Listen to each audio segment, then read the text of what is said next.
37 strikeouts and only 6 walks. Interesting number there, though, at the bottom. 350 left-handers are hitting against him. Only 20 at-bats.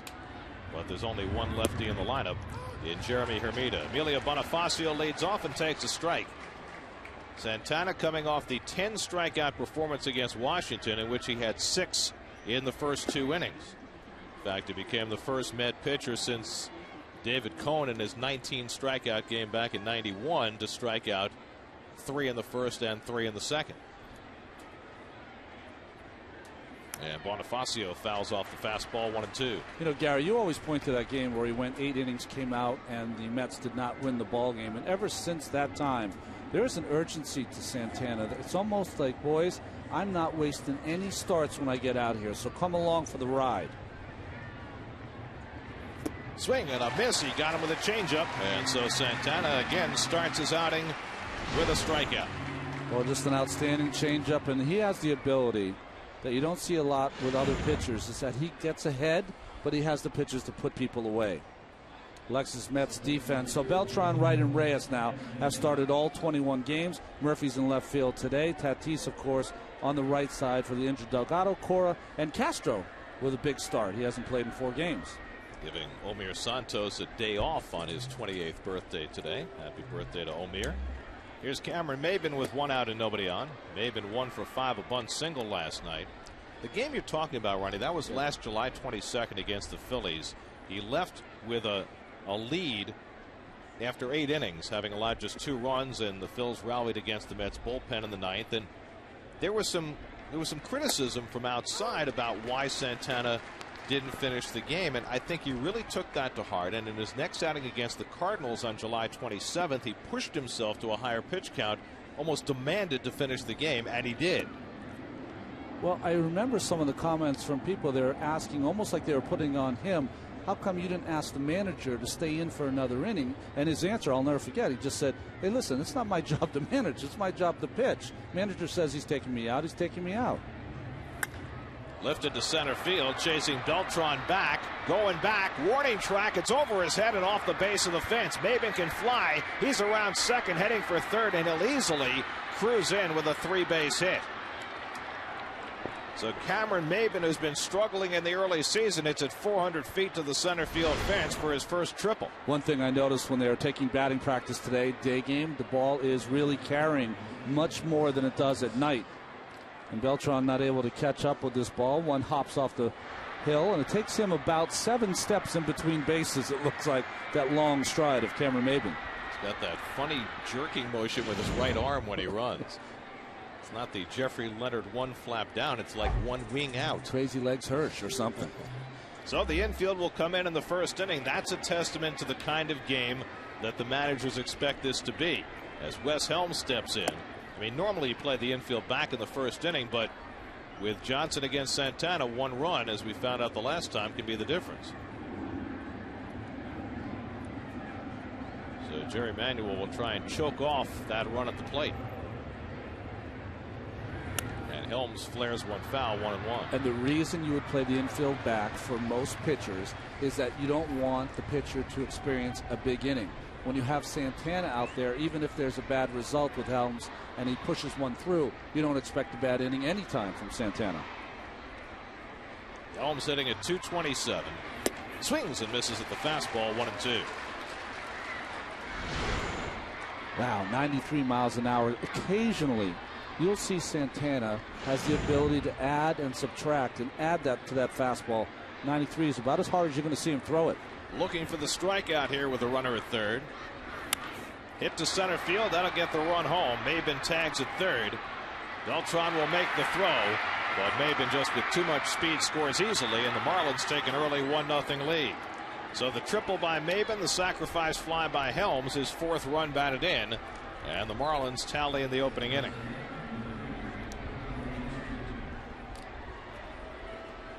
So there's the marker for Josh Johnson.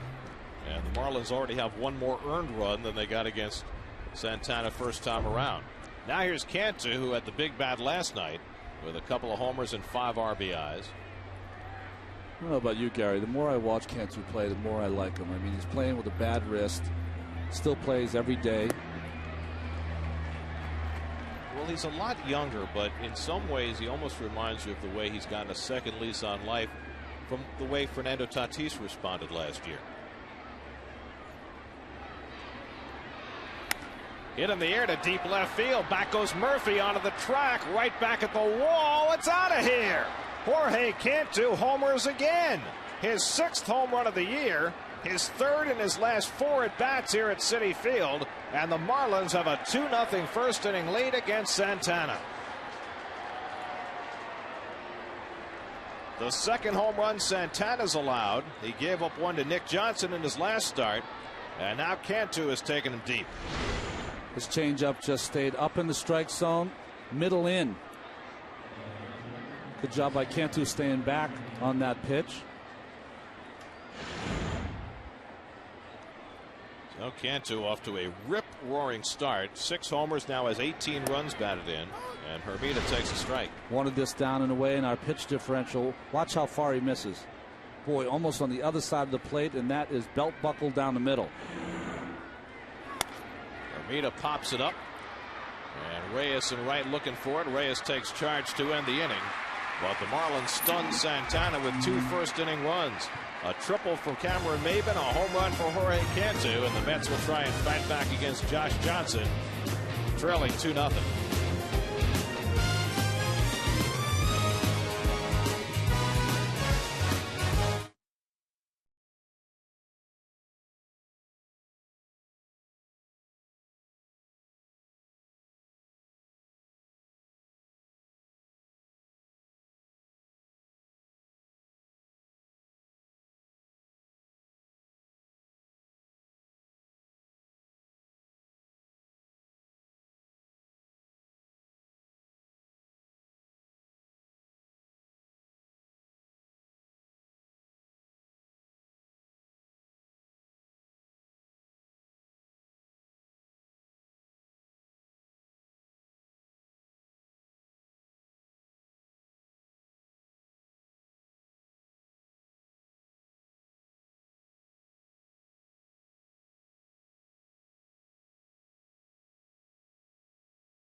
The battery gets together to talk about how to connect AC to DC.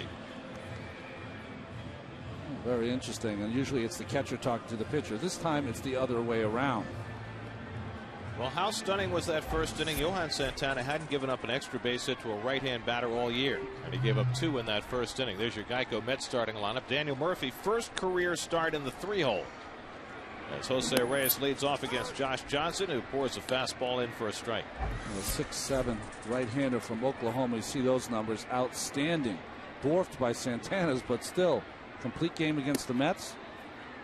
This is his 7th career start against the Mets. He is 5-0 against them. Jose Reyes spent a lot of time in the video room this morning watching Josh Johnson.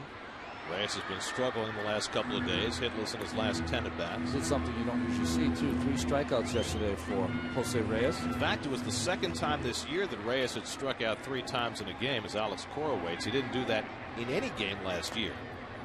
Reyes just got a piece of that to keep the at-bat alive.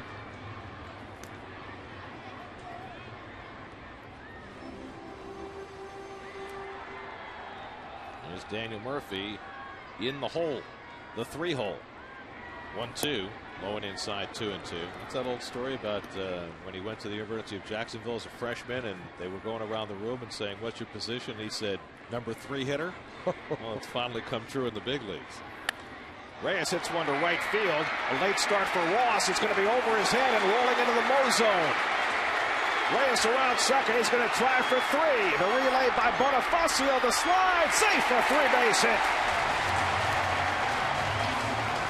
So Reyes opens the bottom of the first with a triple, his second of the year. At Citi Field, or should we call it Triple Field? Another line drive from Reyes. Ross seemed to freeze there for a second. That's too late then. That's probably a double for anyone else, but with Reyes' speed, of course, and cutting those bases. Well, you think of the gaps and down the line as triple territory, but here straightaway right is triple territory because of that indentation where the Modell sign is. So the Mets have now tripled in 10 straight games. And Alex Cora will try and get Reyes home with the infield back. Taking all the way, and it's ball one. Well, Johnson trying to come in with that fastball. See, instead of being down, he's up, just like in the last goal in last night's ball game. So the film work pays off for Reyes. 1-0 to Cora, and he bunts one toward first. That'll get the run in. A safety squeeze by Cora. Plates Reyes, and it's 2-1 Marlins. They'll go as a sacrifice, 3 unassisted, not a suicide squeeze, a safety squeeze. Very nice. Tried to bring that with him. If he could have centered that closer to the second baseman, had a chance for a base hit, but Alex gets that run in.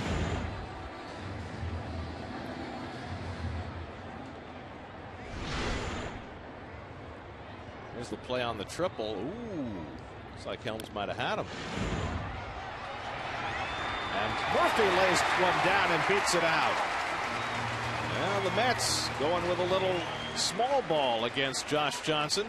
The squeeze by Cora, now Murphy. Well, nice job by Daniel Murphy. The surprise factor off the plate, took that big bounce. Johnson could not get over there and make that play. These guys know that I mentioned in the opening there's going to be a pitcher's duel. Well, you know, we said as advertised the first time, they don't always come off that way. So now the tying run at first for Carlos Beltran, who's riding an 11-game hitting streak and hitting .395 for the season to lead the National League. I don't think he's bunting. Takes low and inside for ball one. Carlos already has 30 hits in the month of April. That also leads the league. He's now reached base in 25 straight games dating back to last season. And Johnson misses low and inside, 2-0. Well, the Mets have made a habit of scoring in the first inning. That's 10 times in the last 13 games now. And conversely, Marlins pitchers have been giving up tons of first inning runs lately. In fact, in the last 11 games for Florida, that's now 21 first inning runs that their starters have allowed.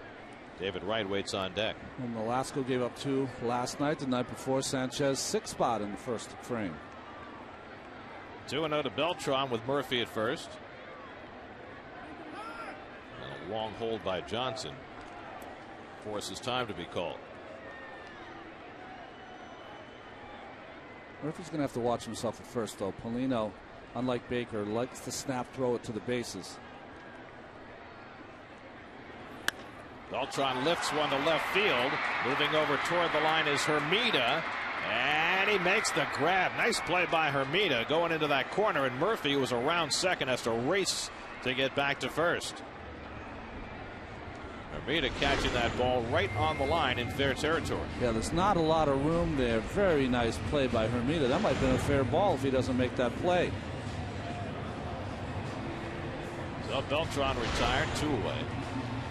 See, Murphy thought that ball might drop, came around the bag. Nice job of re-tagging that bag, though, and the hustle back to first base.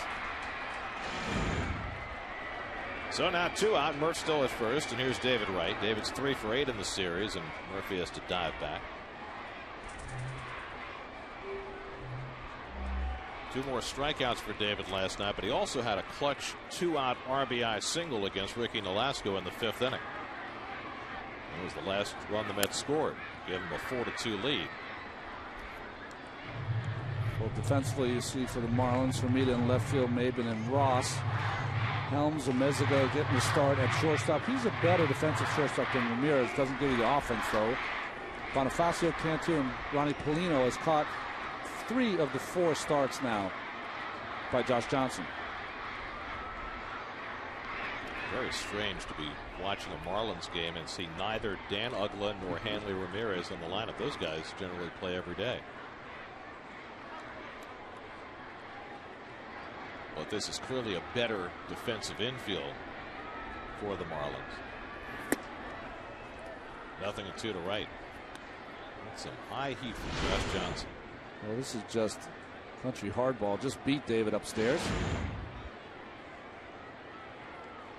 Johnson came into the day averaging just over a strikeout an inning, 29 strikeouts in 28 2/3.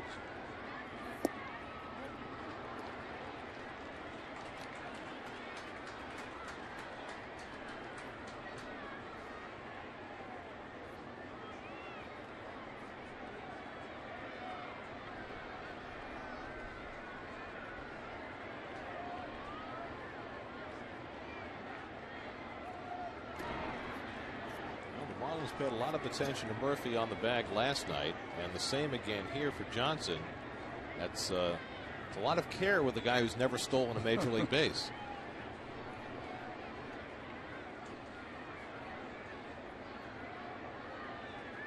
One, 2 to right, and the slider low and away. 2-2. Of course, all those calls come from the bench. Freddie Gonzalez will relay him to Ronnie Polino, the catcher. He'll relay the sign to Josh Johnson. Ryan Church waiting on deck. Mets have a run home here in the bottom of the first. Last time Santana and Johnson hooked up, it ended 2-1. This one has started 2-1. Murphy runs. Right takes ball 3, and the throw goes into center field. Murphy will stay put as Maben charged that ball. Probably could have made it, but didn't take a chance. So Murphy has his first career stolen base. Pretty good ball to throw on here from Paulino, but he kind of loses his step. Ball sails into center field. And you're right, Gary. He definitely could have made it to third. Great jump by Murph. You never want to make that last out of third base. So now runner in scoring position for Wright,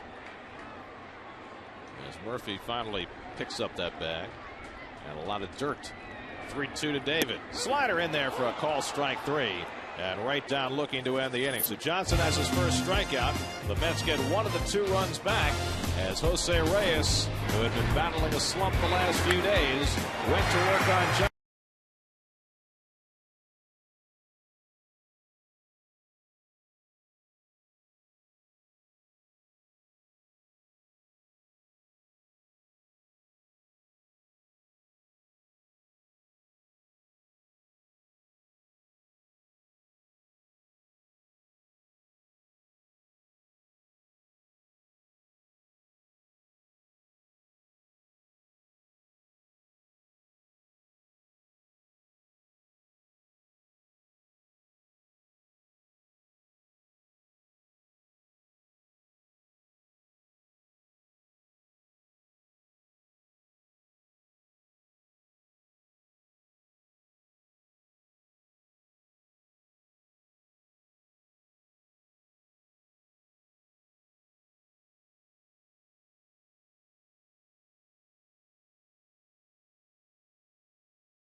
Johan Santana back to the mound after a rocky first inning.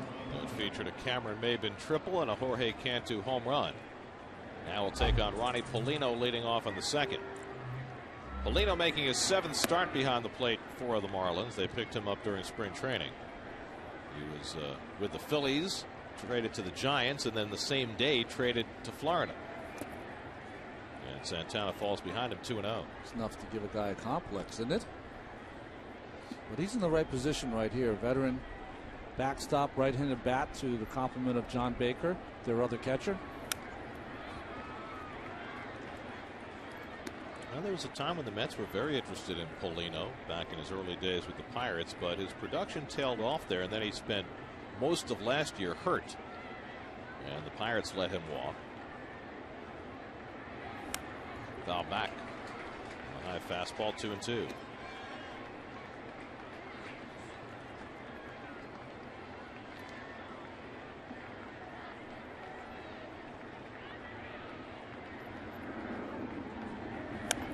Santana's changeup cued down to first base, where Tatis grabs it for the first out.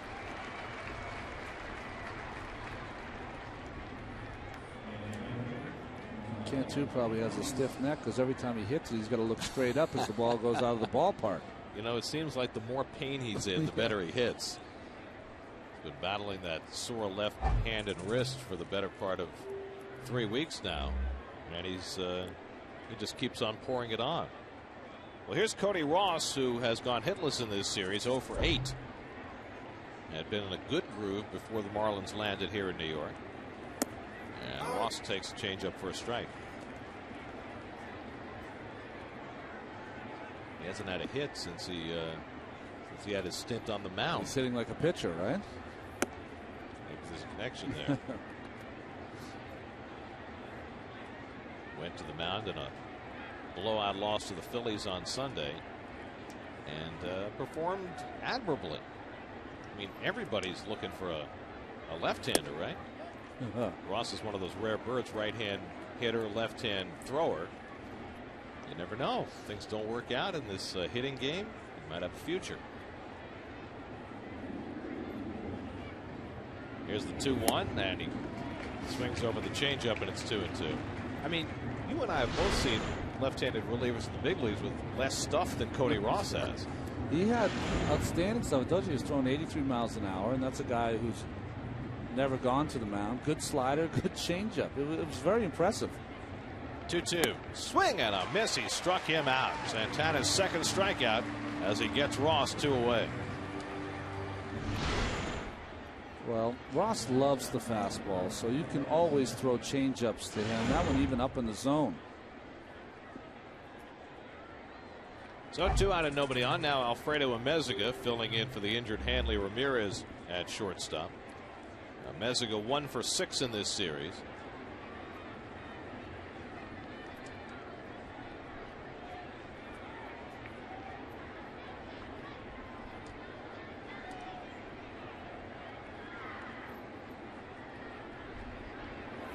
You notice Santana working at a somewhat slower pace today than usual? Wondering if it's working with Castro, trying to get on the same page.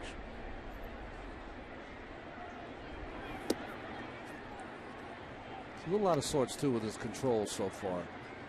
Missing with that fastball. He's a first strike machine, usually around 70% of the time.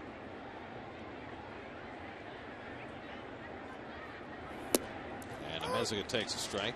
2-1. Well,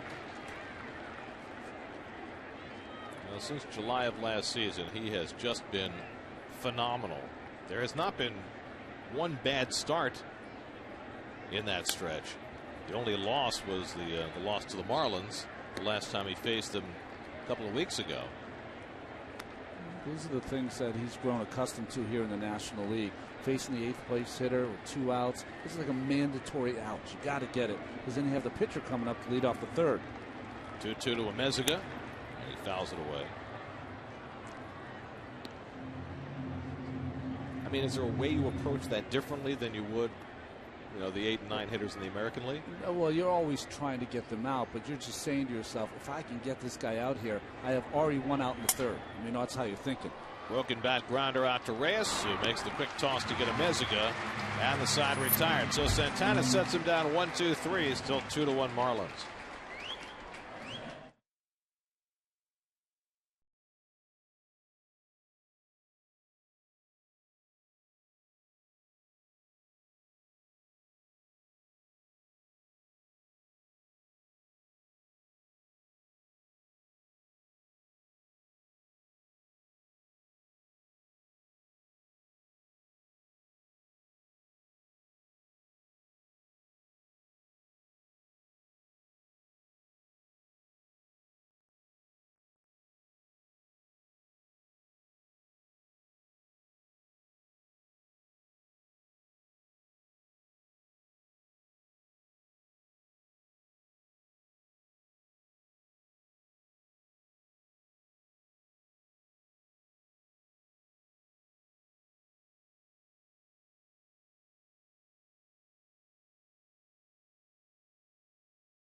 day to be out on a boat in the harbor, wouldn't it?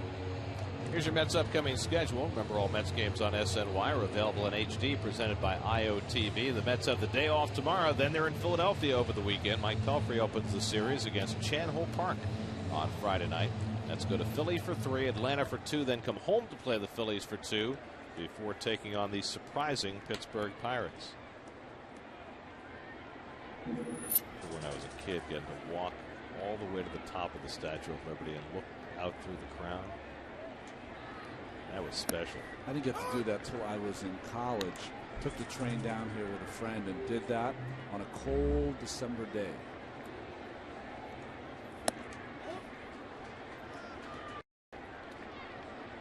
Just remember how dark it was inside. It was scary. 9 years old, it's a little scary. I did it when I was 18. It's still scary. Church bloops one behind third. Helms going back and can't get to it. It lands a foul ball.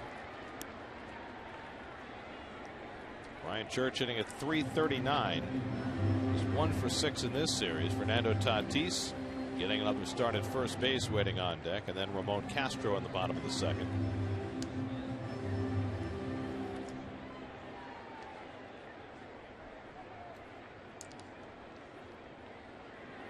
And Church hits one to right field.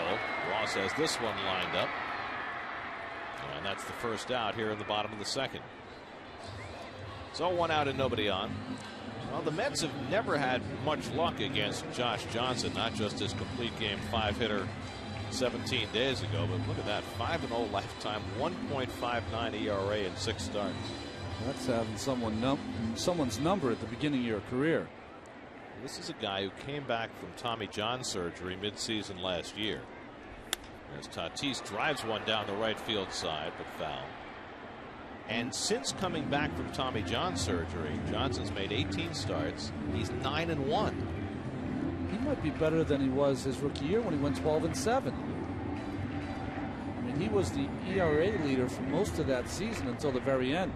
That was in 06, and then after 4 starts in 07, in fact, his last one I think might have been against the Mets. He hurt his elbow and eventually had the Tommy John surgery. 06 was that year that they had 4 rookies with 10 victories or more. Himself, Sanchez, Olsen, and Nolasco. 02, just off the corner. On that staff, Dontrell Willis was the old man. At what, 25 or 26 then? It was because they had all those guys that they felt comfortable trading Dontrell. And that obviously has worked out exceedingly well for the Marlins because they got so much out of that trade. Of course, it's also worked out for the Tigers because Miguel Cabrera led the American League in home runs last year and is off to a fine start this year. Hit the other way and a base hit for Tatis. So the Mets have their 3rd hit off Josh Johnson. Sometimes guys get traded, Gary, with the swing first. After a ball straightened him up inside, Johnson tried to go away, but that was up and over the plate. And we saw yesterday's game, Tatis with a nice swing going the other way for a base hit. Same here. I always think that trade was made because they didn't really enjoy the influence that Cabrera was having over Ramirez. They picked Ramirez as their future star, and that's why Cabrera was moved along, despite being one of the best right-handed hitters in the National League at the time. But what they got back in that deal, they got Cameron Maybin, who they think is going to be their center fielder for a long time. They got Andrew Miller, who looks like he has the makings of being a top-notch starting pitcher down the road. They got Burke Badenhop in that deal as well. We saw him last night. He's got good stuff.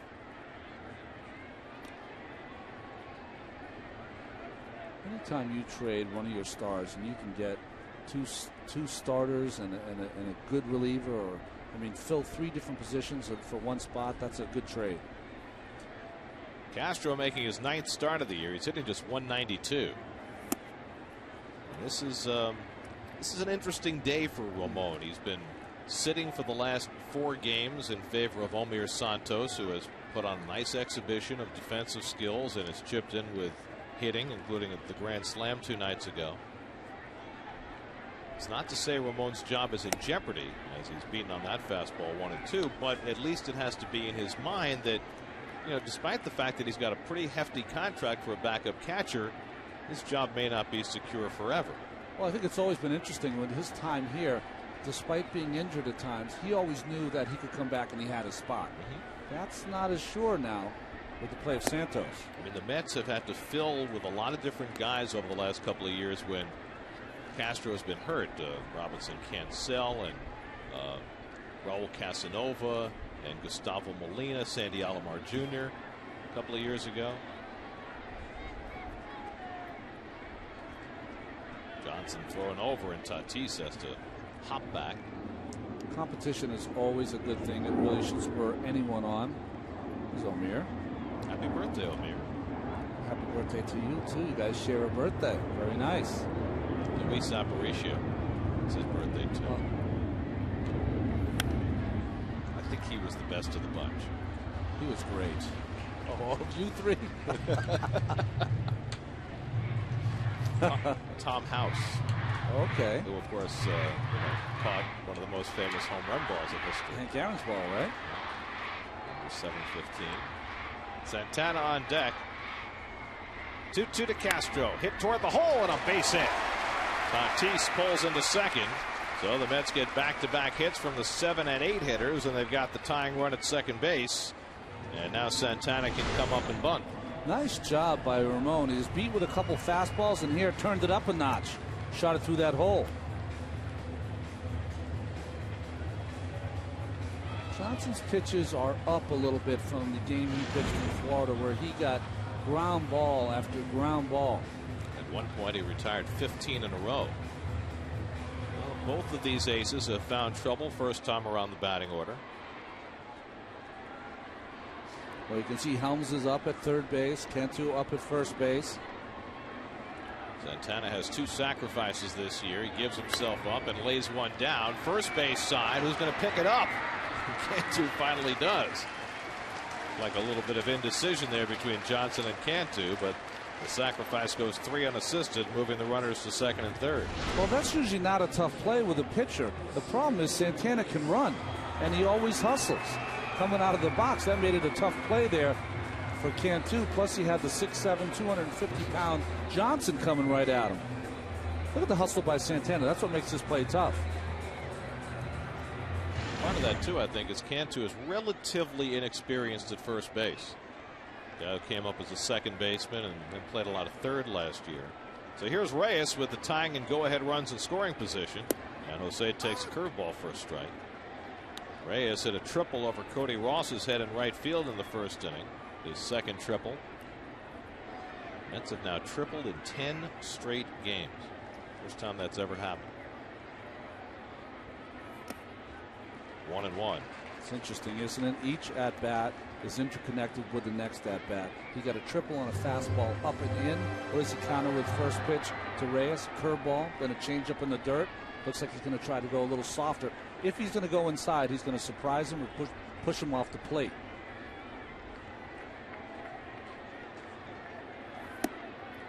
And that's in for a strike. 1-2. Just the fastball we're talking about. Right, up, and in the middle. Reyes was quick on it. And Johnson is countering here with a lot of breaking pitches, saying to himself, you know what, I'm not going to get beat with a fastball by Reyes. Johnson's ahead 1-2, and time asked for by the catcher Polino.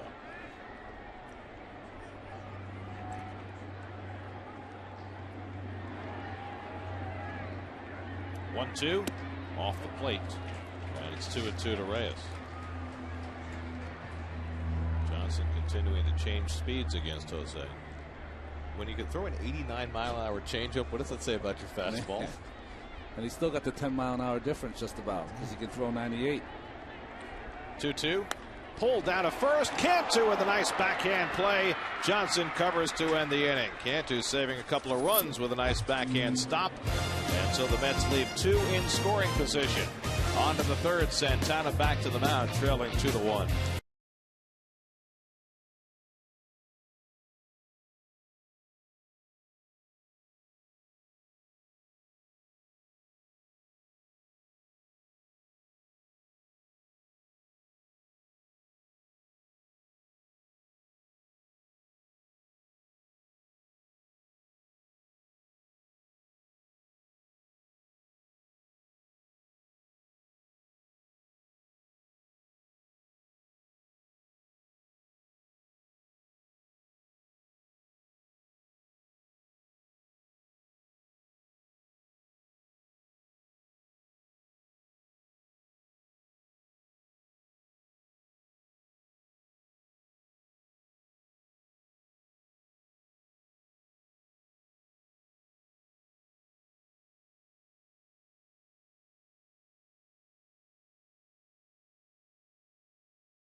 Game tickets for the remainder of the inaugural season at Citi Field go on sale this Sunday, May the 3rd at 10 a.m. Visit Mets.com or get to the phone at 718-507-TIXX. Johan Santana set to face the Marlins in the top of the 3rd. Neither he nor Josh Johnson right at the top of their game so far, but you know how it is with ace pitchers. Sometimes they can settle in as Johnson takes a strike. Johnson's only 1 for 8 this season, but he does have a good swing, and he is a good hitter. I just don't know if he's a good hitter against Santana, who is.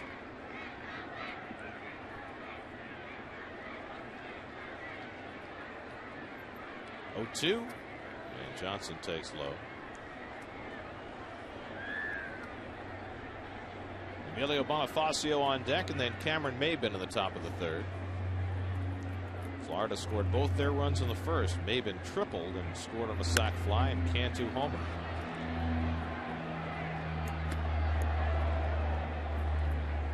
There's your AT&T pitcher's high speed.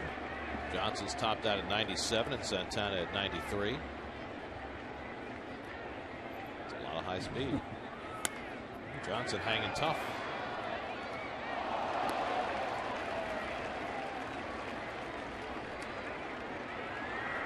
Santana came into the day having struck out 37 batters in 25 2/3 innings. And he's got himself another one. 3 strikeouts first time around the batting order today. And now he's set down 5 in a row since Cantu's home run. Well, that's the first slider he's thrown today to left-handed hitter Johnson. Good time to throw it, too, against the pitcher. It's almost like you get a freebie.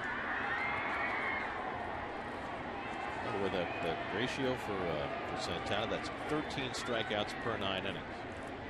And by the way, that's not even the best in the league. As Bonifacio flares one into right field, that'll fall for a hit. So Emilio Bonifacio with the 1-out single, the 3rd hit off Santana. Rich Harden of the Cubs, 15 strikeouts per 9 innings. Good fastball in here, but better hitting by Bonifacio as he fights that one off. And I think in this kind of close game, Bonifacio, even against the left-handed Santana, he will be moving. Cameron Maybin late coming out of the dugout for his turn at bat. He had the wrong bat. He wanted to get that triple bat. Maybin hit one right to the base of the center field fence for his first triple in the opening inning. Here's repeating, through his first 4 starts this year, Santana did not allow a single extra base hit to a right-handed batter. And then he allowed 2 in the first inning to Maybin and to Cantu. And Maybin takes a strike. Well, just a fastball down the middle. We talked about it before. He has so much speed. That's just a stand-up triple for Maybin. They love this kid in Florida. He's a good kid, works hard. Bonifacio with great speed at first. And Maybin takes a strike. And Santana quickly ahead 0-2.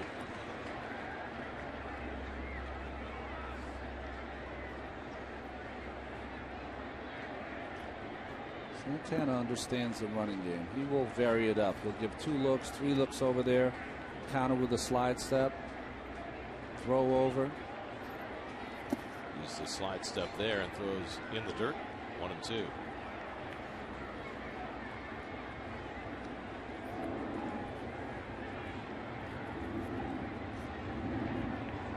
Wes Helms hitting 3rd in the order, waiting on deck.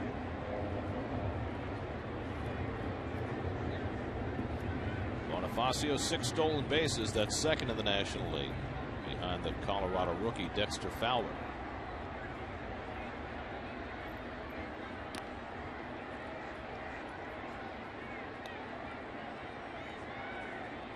That's not the good move right there by Santana. What he'll do on sometimes, he will lift that leg and kind of hold it up in the air. And if Bonifacio makes that move, then he'll proceed to first.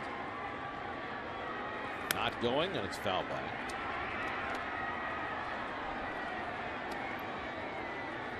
Maybin has already struck out 23 times in 59 at bats this year.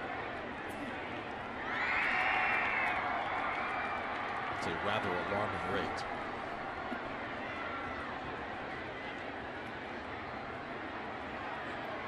Now Santana ahead 1-2. Got him with a changeup. Strikeout number 4 for Santana. He has such a great speed differential that even if it's up in the strike zone, it's hard to make contact. 10 or 12 miles an hour difference, and that ball working always away from the right-hander.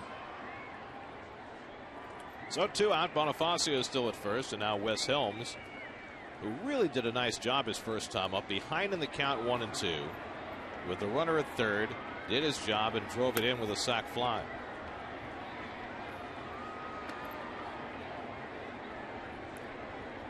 We're talking about strikeouts per 9 innings. Rich Harden, that incredible 15, and then Santana behind him. Lincecum and Javier Vasquez. He's got off to a nice start, hasn't he? Well, he pitched very well in the WBC. You got an inkling of the year Javi might have. 0-2 to Helms. Vasquez has always had that ability. Remember when he first started out with the Expos, and the Mets faced him a ton, and he was so competitive, working deep into games with a lot of different pitches in his repertoire. 0-2 to Helms, and the changeup low, 1-2. I always thought Javier Vasquez was going to be a star. Yeah. But he's never quite gotten to that level. He's also got the reputation that in big games, he doesn't always come through. That's the reputation he was getting in the White Sox. Ozzie Guillen even dropped it on him.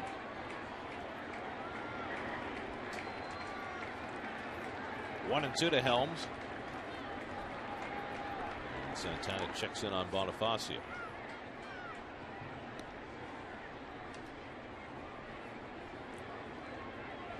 Haven't seen the rotation for the Braves yet for the 2-game series in Atlanta next Monday and Tuesday.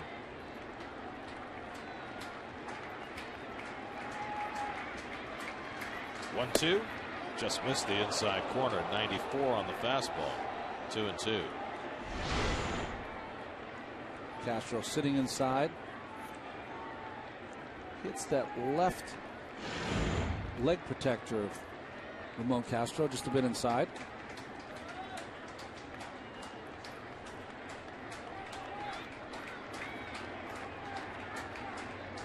Bonifacio not going, and Helms pops one up. Fernando Tatis looking through the sunglasses, and he makes the stumbling grab to end the inning.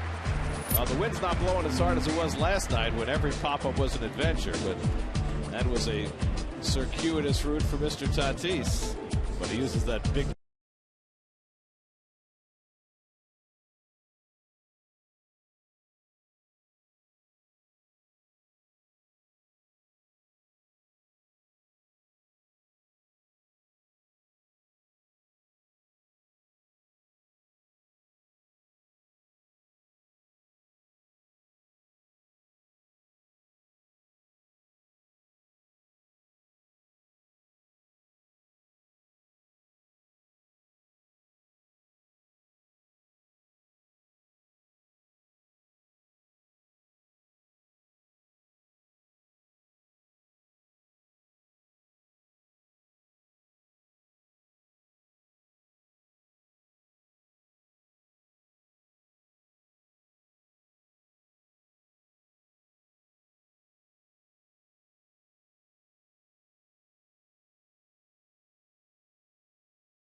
Brian Custer and Brandon Tierney bring you 9 innings of news, debate, and insider info on the hottest New York sports stories of the day. In the Wheelhouse, weekdays at 5:30 only on SNY.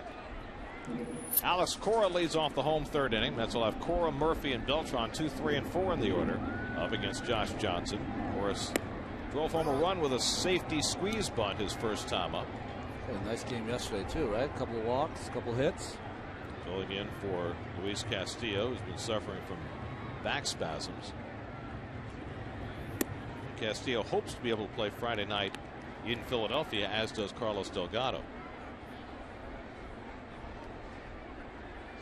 But Cora has done a very nice job filling in. Slapped down to third. Helms with a nice short hop pickup, but he drops the ball, and Cora is safe. Helms did a good job snagging the hop, but just couldn't make the transfer. Good play there, and he just, when he got it and wanted to put it back in his glove, just lost control of it. In his bare hand, it was just a tap that cost him. So the error on Helms gives the Mets a leadoff base runner. Well, that's why they teach you not to tap it, because if you tap it, sometimes you hit the glove wrong. That's why it'll knock it out of your hand. So the tying run at first for Murphy, who laid down a bunt hit his first time up, and then stole his first career base. Murphy now 3 for 3 in this series. He had a pinch triple on Monday night. He had a pinch single last night and a bunt single his first time up today. Now hitting a .333 on the year. Defense is pretty even up except for center fielder Maben, who's shaded to left center. I'll have to say, this unit that's on the field today is about the best defensive unit we've seen out there for the Marlins in a couple of years, despite that error by Helms. One thing about Maben, though, he's pretty shallow for Daniel Murphy in this day game here at Citi Field. Daniel pops one up, flipping the glasses down Bonifacio, and there's one away. It's not really sunny right now, but there's enough glare that you need sunglasses. Bonifacio, of course, this is his first start at second base this season, but not to be alarmed for the Marlins fans. He's really a second baseman by trade. He's played some outfield, played a lot of second base, was moved to third because of Dan Uggla. And we saw him playing second base for the Nationals last year. So 1 out and 1 on. Here's Beltran, who had a fly ball down the left field line, and Hermida made a nice catch right at the foul corner.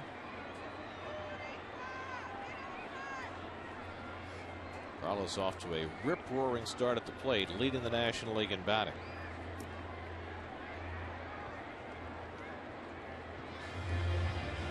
You've seen Beltran get off to a start like this, have you, in April for the Mets? No. This is his best start. It's kind of like Santana. Yeah. I mean, Santana normally not a fast starter. And Beltran lines a base hit into center field. Cora's going to think about going to third, and he's going to try. And Maben's throw is cut off. Well, we were talking last night about the Mets going first to third in this ballpark, and Cora never hesitated. Breaking pitch in the middle of the plate. Nice job by Carlos. And just everything is hitting is in for a base hit. Cora is one of those guys that just does all the little things well, doesn't he? So an opportunity for David Wright now. So Beltran now has a 12-game hitting streak.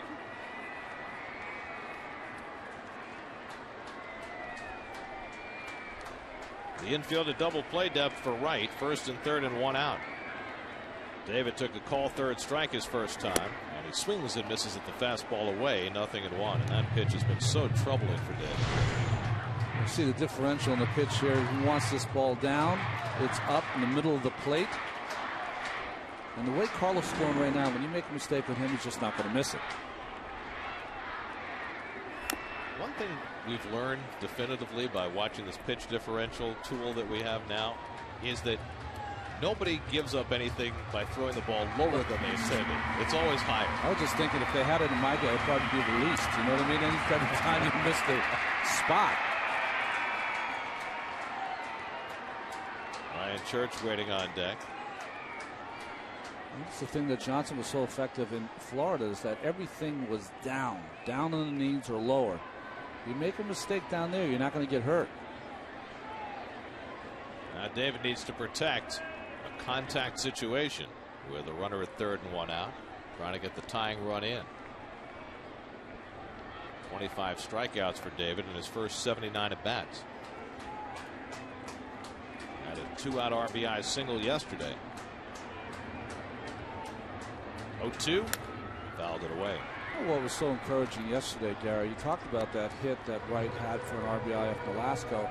Said he shot that ball to right field. That is something that he does not do as much as he did early in his career. Over his first 4 years, 30% of his hits went to right field. Since the beginning of last year, only 23%. Bounces that one to third. Might be a double play. Helms to second. Bonifacio's relay in time. 5-4-3 double play, keeping the Mets off the board.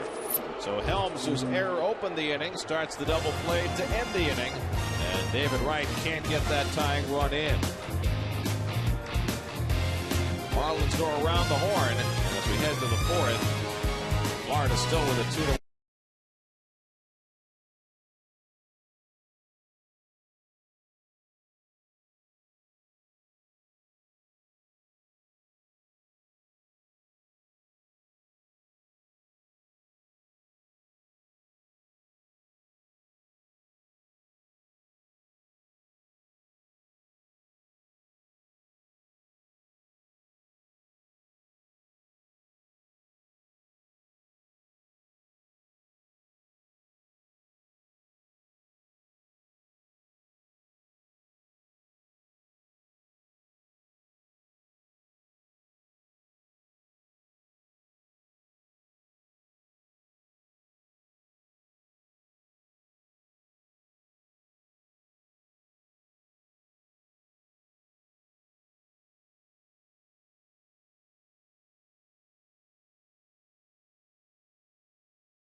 At Citi Field, and Jorge Cantu will lead it off. He has really damaged the Mets. The 2 home runs last night, already a home run off Santana in this game, and take a look at that, guys. I got to tell you, I'm pretty amazed by it, considering how much pain he told me he was in when this series started. When I saw him on Monday, of course, he missed a few games with that deep bone bruise in his hand. Came back. He actually had a cortisone shot just 5 days ago. But he has not missed a beat with the bat all year long. He said it hurts a lot when I follow through, just something I've been dealing with. And he said, really, just ice and stim. It's something they tell me I can't make worse, but it's also something that'll take a while to get better. But came into the game batting .357. Obviously, he's managing the pain quite well. Back up to you. Yeah, it's very painful. This series, 5 for 8, 3 homers, 7 RBIs. Painful for the Mets. That's exactly right.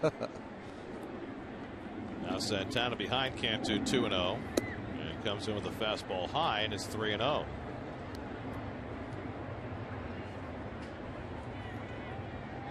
First time Santana's gone to 3 balls on a batter today.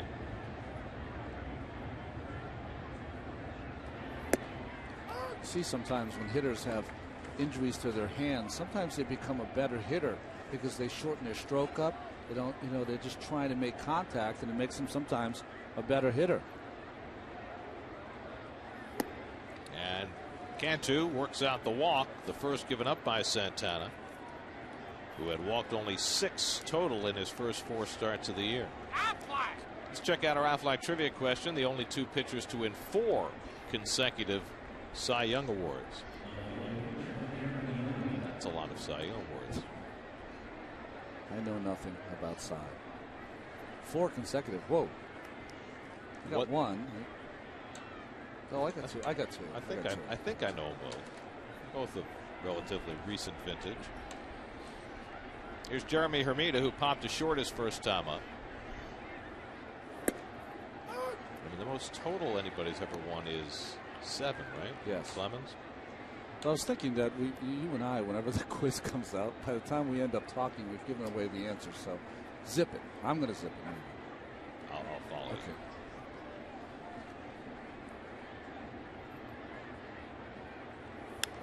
But at least when you and I do it, we kind of talk around it. Yeah. Oh, When Keith does it, he just blurts out the answer. you think in class he never raised his hand? He was just like, say the answer? Well, it really hasn't changed. Keith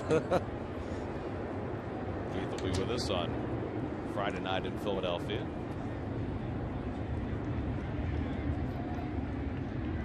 Here's the 0-2. Just off the corner to Hermida, 1-2.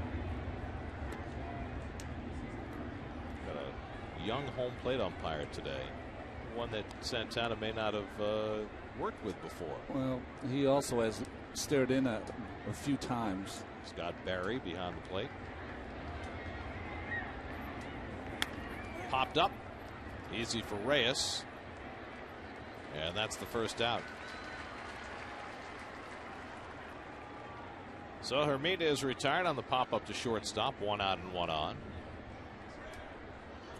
And Ronnie Polino coming up. I mean, it's like when you look at the umpire, if you're Santana, you're like 57. do you realize who's pitching here? A couple Cy Youngs.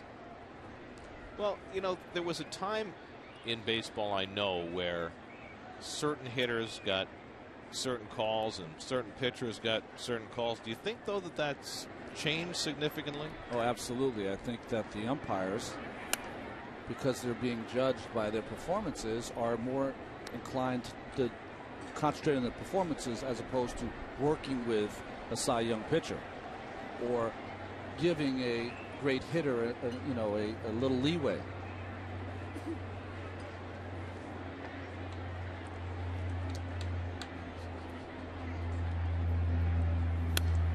Fouled off by Polino, and it's 0-2. Here's your Dunkin' Donuts Ask the Booth. Dan from Orchard Park, New York, asked, do pitchers customize their game plan based on who the home plate umpires? Well, what a timely question. Yeah, good question, Dan, but not so much anymore. But I knew before I pitched in my day, 25, 30 years ago, I knew who was going to be the home plate umpire the next day. That was just as important. Hit hard and right between the wickets on David Wright. Around second, Cantu. He'll go on to third. Just now getting to the ball is Murphy, and pulling into second is Paulino. Well, that ball ate up David Wright, and he let it slide on by. Hit right on the screws. Boy, that ball never caught dirt. It was one of those plays where the third baseman thinks that is that going to be a short hop? Am I going to catch it in the air? And David wasn't able to do either. Well, that's an error on David Wright, and that's a legitimate one, far more than the one he was charged with last night. So now Santana in trouble, second and third and 1 out. And interestingly, the Mets will play the infield back here, trying to prevent the hit that would score 2. They'll concede 1 on a ground out. Cody Ross takes a fastball for a strike. Mets played the infield in the first inning in a scoreless game, but now down by a run, playing the infield back. Cody Ross is a very accomplished hitter, but the one thing the Marlins will give you is guys that will strike out in certain situations, guys you can get. You see David Wright, 2-time Gold Glove winner, already charged with 4 errors this year, 2 now in 2 days. Ross struck out his first time. Swing and a miss at the fastball, and Santana ahead of him 0-2. Throwing him 4 out of 5 changeups in his last at bat. What does he counter with? 2 fastballs. This one up and out of the strike zone. That fastball had a little angry on it. It's almost at times that Santana almost wills himself out of innings. Like, okay, you got to put 2 on. I need 2 strikeouts. Here we go. Walk and an error have put 2 in scoring position. 0-2 to Ross. Taken high. 1-2. Do you throw them that high fastball looking for the swing, or are you throwing that fastball to set up the change? Well, if you get the change, if we see the pitch count a little high for Johan, you throw that high one. If you get it, great, because you know there's no way you can hit it. But it really is a pitch to set up the change up, down, and away. You would think you'd take a chance on something down and away. Back inside, though. And the fastball in there for a call, strike 3. Big strikeout for Santana. Pinning the runner at third. Now there are 2 away. Well, Santana knew exactly what he was doing. That's why he's won 2 Cy Youngs, and I'm talking up here. Beautiful sequence. He decided that not even going to mess around with a changeup, going to spot his fastball. Got one more to go. So now 2 out, the number 8 hitter up. And let's see if they pitch to Amezaga. I think Jerry's already put up the fingers. So it'll be an intentional walk to Amezaga to fill the bases for the pitcher, Josh Johnson. I personally like this move. You're thinking he's the 8th place hitter. Why don't you have a great pitcher like Santana go after him? Amezaga is really pesky. He's the kind of guy that's going to put the ball in play, and you never know what can happen. Johnson, on the other hand, is a guy that you know as the pitcher that Santana should handle.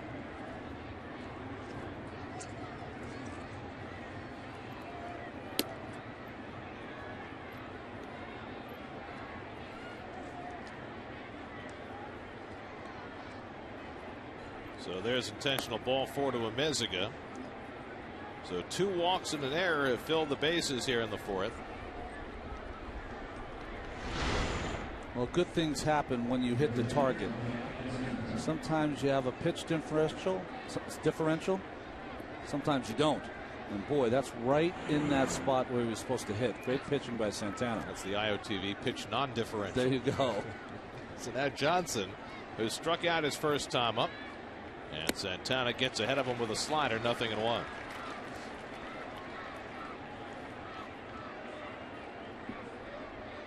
Cantu at third, Polino at second, Amezaga at first with 2 down. And Johnson lifts one foul, and quickly it's 0-2. Boy, Johnson is so late. You almost want to play your fielders even more to the left side if he does put something in play. I mean, look how late he is on his pitch. Ball's almost in the catcher's glove. Here's the 0-2. Did you notice Santana looking over his shoulder as he went into the windup after seeing Andy Pettit have home stolen against him out of the windup the other day? All you need is a quick look over there. You'll freeze the runner. 1-2. Popped up left field. Murphy coming in a stride. He's there. And so the Marlins lead the bases loaded. Santana works around the error and a couple of walks. Keeps it 2-1 going to the bottom of the 4th.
Ask the Booth answers this week. Check out Ron's insight into his acting career. One sentence on that one. What it felt like to get traded and brushback pitches. What was the name of that character in Shallow Hal? Lee Boy. Lee Boy. On SNY.TV, your online home of all things New York sports.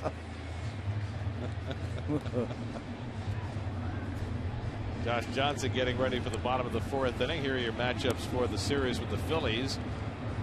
Friday night, Mike Pelfrey against the, well, one-time Met, Chan Ho Park. Oliver Perez against his favorite team to face against 46-year-old Jamie Moyer on Saturday, and then Sunday afternoon John Maine against Joe Blanton, who got ripped apart in his last start. That's the first series of the year between the Mets and the Phils, and the Phils then will be here at Citi Field next Wednesday and Thursday. Ball one to Ryan Church, leading off in the bottom of the fourth. Church fly to right his first time up. Interesting to see if Cole Hamels has to miss any time now. Church grounds one down to Cantu. Easy play for the first out. I mean, already this year, Hamels has had elbow problems. He's taken a line drive off his pitching shoulder, and now he sprained his ankle last night. You know, he's had to spend so much time kind of coming back from little aches and pains. You know, the trip up to Philadelphia for the MRI in spring training. And, you know, he's one of those guys who, like Pelfrey, really went above and beyond in terms of his innings last year, even more so because he pitched through the entire postseason. And so there was a red flag next to his name. As Tatis lines one to left field, and that'll fall for a base hit. So Fernando is 2 for 2. And the Mets have a one-out base runner in the fourth. Well, his first hit, he went the other way to Tatis and then able to fight that one off and pull it as he goes coast to coast. So now Castro pulled one through the hole on the left side for a base hit in the second. Mets now with 6 hits off Josh Johnson. That's more than they had against him in 9 innings the first time they faced him.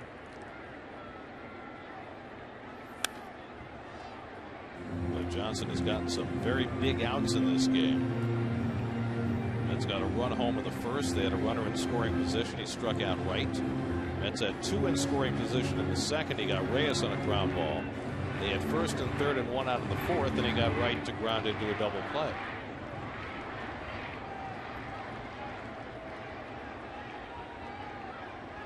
One to Castro is off the plate, 1-1.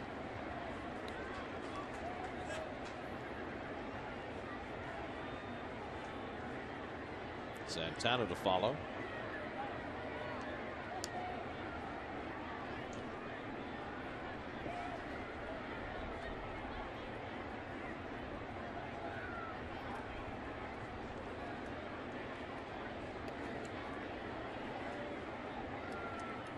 One thing that has always worked in Josh Johnson's favor, going all the way back to his rookie year, is he keeps the ball in the ballpark. He's given up just 1 home run this season, 7 last year in 14 starts.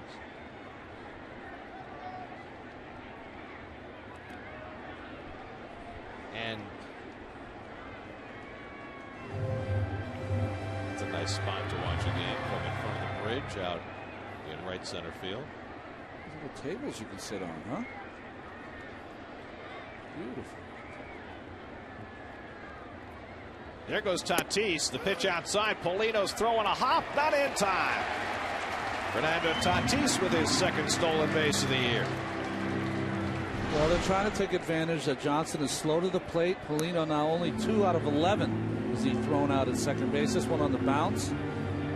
This play by Bonifacio coming up with that one, having to raise the glove, cannot place the tag. So the Mets have their 2nd stolen base of the day. Murphy stole one back in the first. So a base hit could tie the game for New York. 1-2 the count to Castro. Just off the plate, 2-2. It's funny, I mentioned to you right before the game when we were preparing, I said, boy, in spring training the Mets were a lot more aggressive on the bases, and here coming out they're having one of those days. Well, Cora went first to third on a base hit to center field. A couple of steals. It's a Met team that needs to be aggressive, particularly in this ballpark. I mean, you're not going to hit the 3-run homer that you need to win a ball game all that often. Doesn't mean that the home runs aren't going to come, but I think that you have to think more in terms of small ball playing in this big ballpark. Yeah, it's a little cooler day today.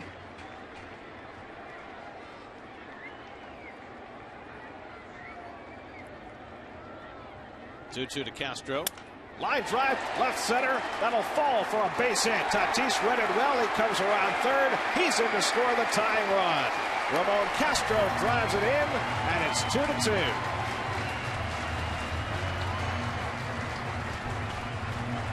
Well, he said it was a big day for Ramon Castro, and he's made it a big day. Really has. This fastball is down. He's able to lift it. I thought there for a second Hermida was going to make a dive on that play, but good read by Tatis.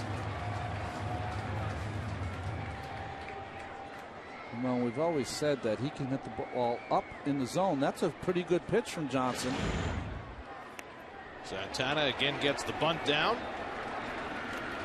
1-3 on the sacrifice. Second of the day for Santana, moving the lead run Castro into second base.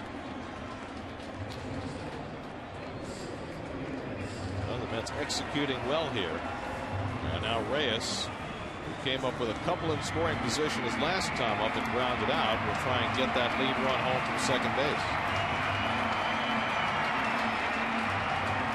A different kind of a game so far for Santana and Johnson. Seems like they've settled in a little better, though. Johnson getting touched here, but that was just the aggressive base running of the Mets. Getting Tatis to second base and the stolen base allowed him to score. It seems to me in this part the Mets have been playing a lot of base to base, haven't they? And it's something that Jerry has talked to them a lot about, being more aggressive on the bases. Reyes takes low, and it's 2-0. They've got enough team speed that they literally in a series could run someone right out of the building if they chose to.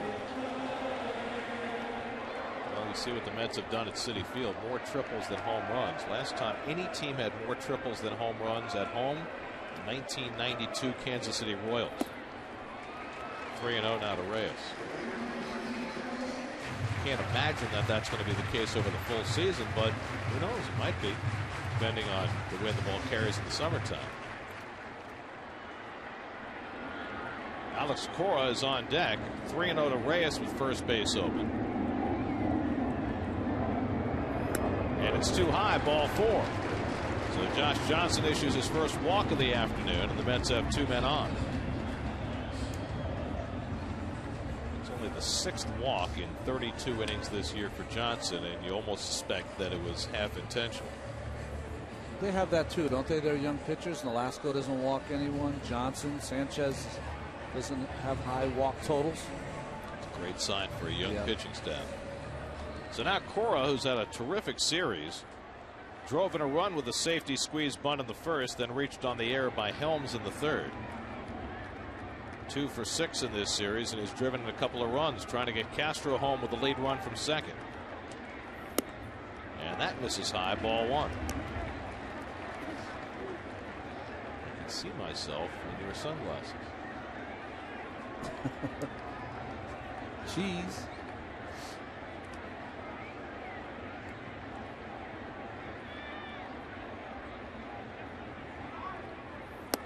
Yeah, Cora takes the breaking ball for a strike, 1-1.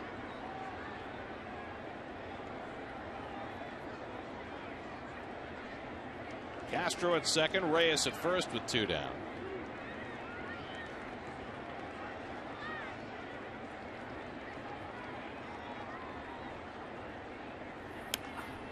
On the fists, and it's 1-2.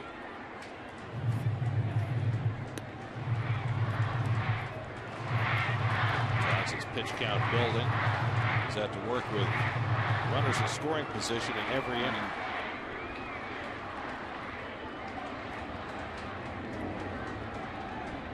Mets already have 7 hits against Johnson. We're only in the 4th. 1-2. In there for a call, strike 3. Got Cora looking to end the inning. Second strikeout for Johnson, but the Mets get even. Fernando Tatis sets it up with a stolen base.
4 consecutive Cy Young awards.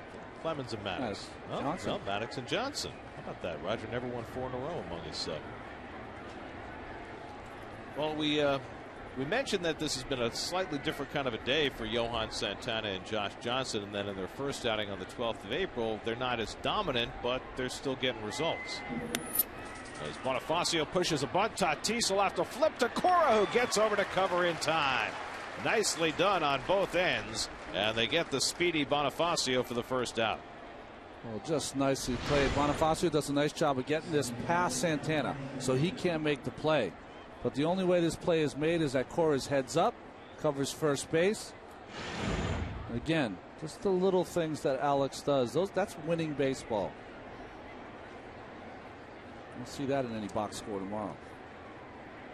So 1 out and nobody on. Now Cameron Maybin, who hit the long triple and scored a run in the first, struck out in the third. And he swings and misses at a changeup, 0-1. You know, Gary, you're talking about these two competitors, and they both are in the elite class of pitchers. And when they have their great stuff, they're 90% of the time they're going to win. But it's these days when they don't have their great stuff is that they find a way to win. And I think that's the key with Johnson and Santana. Elite pitchers do that. Slowly hit foul. What does that mean if you're a pitcher? I mean, if you don't have your best stuff, it's easy to say I'm going to be competitive and win. But how do you actually go about doing that when you don't have your best arsenal? Well, I think what happens with pitchers that aren't that great, I think what happens is they judge their start by what kind of stuff they have. I don't have great stuff, so I'm not going to have a great start. And these guys, they don't worry about that. They don't worry about how the warm-up was. They don't care about if their breaking ball is sizzling. What they care about is that when they get out here, they just stay in the moment and compete against this batter. Okay, Maybin's up. How am I going to get Maybin out? Okay, there's guys on second and third. I need to get this guy out with a strikeout. They just compete within the game. It's a beautiful thing to watch when guys are at the top of their game. Maybin lifts one to right, and Church misjudged it at first, but time to make up for it for the second out. Church checking out the sky, which has gotten a little bit brighter as this game has gone along. You know, I mean, Santana is the second best accomplished pitcher that's ever pitched for the Mets. When you think about it, I mean, he has 2 Cy Youngs. Dwight, of course, didn't have the sustained excellence because of stops and starts, of course. But, you know, here's a guy that's at the perfect place in his career. He has all the physical gifts still that you do as a young man and the intellectual baseball PhD that you need to get outs. And when those clash and mix together, man, oh man, it's fun to watch. Because, you know, Santana was a guy, he was not like Josh Johnson. Yeah. He didn't come to the big leagues and enjoy immediate overwhelming success. He was a work in progress when he landed in Minnesota back in 2000. His first year in the big leagues, he had a 6.49 ERA. Pitched a lot out of the bullpen. His key is that when he came up, like a lot of young pitchers, sometimes your physical gifts stop your progress because he could throw so hard. That's all he wanted to do was throw hard and blow people away. But it wasn't until he developed that changeup and just figured out how to change speeds and hit spots that he's become what he is now. Hit to center field, shallow. In comes Beltran. It'll land in front of him for a base hit. So Wes Helms with a 2-out single, the 4th hit off Santana.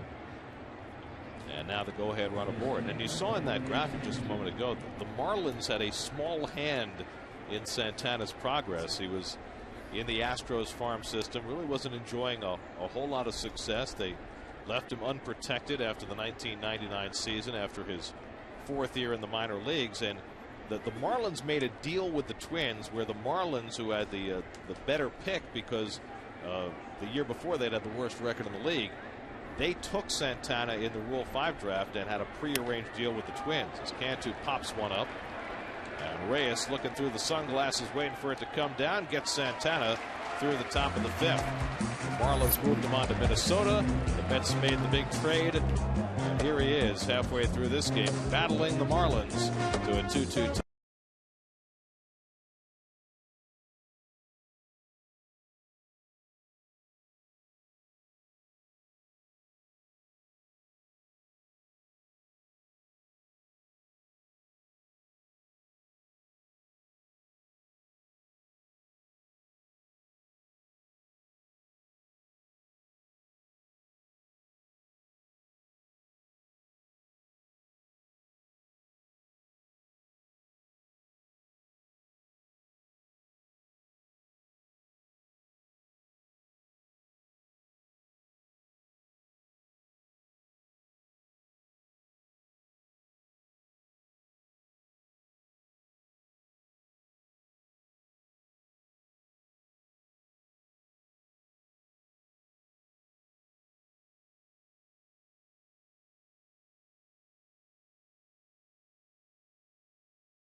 26th Street, right near the skateboard park, Gary. Looking for the heliport. Well, here we are. We're coming in for a landing now. Very nice. And now somehow transported across the East River and into Queens, where the Mets' #3 hitter of the day, Daniel Murphy, hitting in that spot for the first time in his big league career, leads off in the home 5th inning in a tie game. And Murph takes a fastball for a strike. Murphy had a bunt single and stole his first big league base in the first inning. Then he popped up in the 3rd, 1 for 2. Mets have 7 hits. The Marlins have 4, and Johnson misses 1-1. Carlos Beltran and David Wright to follow here in the bottom of the 5th. He's a dirty uni kind of player, isn't he, Murphy?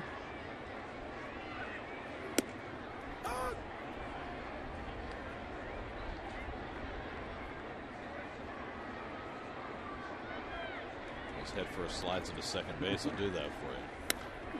Hit in the air to left. Hermida moving in front of it. 1 out.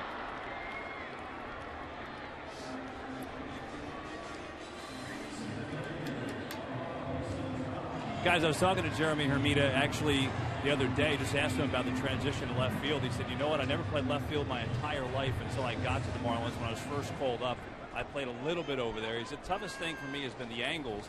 We saw him make that nice catch earlier in the day running towards the foul line, as this is a chance up the middle, and Beltran is retired for the 2nd out. He said, actually, strangely enough, the hardest thing for me has been right-handers pulling the ball. He said, for some reason, I've had a hard time judging a little bit how hard those balls are hit. Other than that, though, he's had a pretty nice adjustment over to left field. The other thing is, you wouldn't think it would be that big a difference playing one corner, kind of like the other corner. And, you know, they always figure right field is a tougher position because of the throws you have to make. Well, the one thing is, for a right-handed player, if the ball, say David Wright hooks one down the line where he's got to catch it, it's his backhand. As opposed to when you're playing right field, it's your, I was going to say forehand, but it's an easier play for you. Glove hand.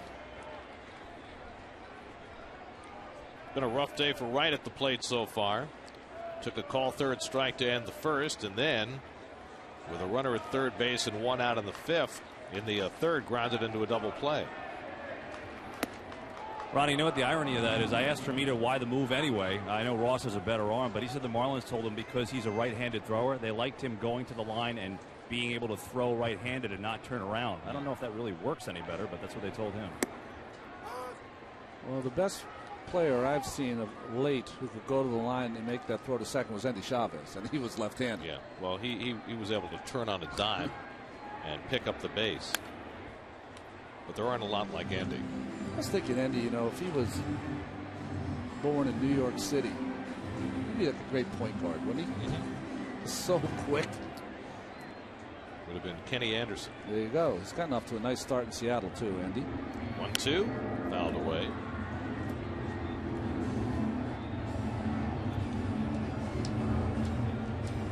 Ryan Church hoping for a turn on deck.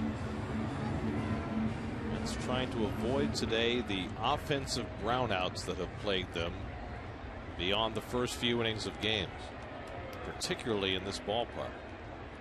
1-2 to right, inside 2-2.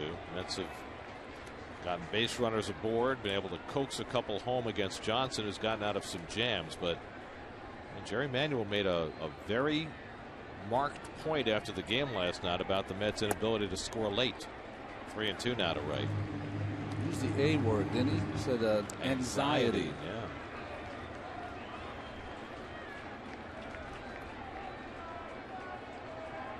Three-two from Johnson, and David lines one into left field, a base hit. First hit of the day for David Wright, and the Mets' 8th hit of the game. 97-mile-an-hour fastball. Well, nice battle there by David.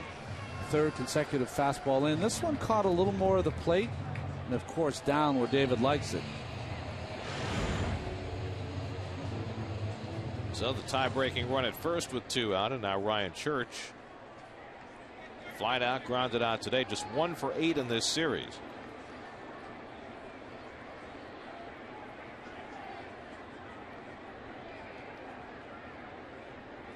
Mets have already stolen a couple of bases today by unlikely candidates in Murphy and Tatis, and now with a more accomplished base stealer aboard, I'm sure Johnson will pay David plenty of attention.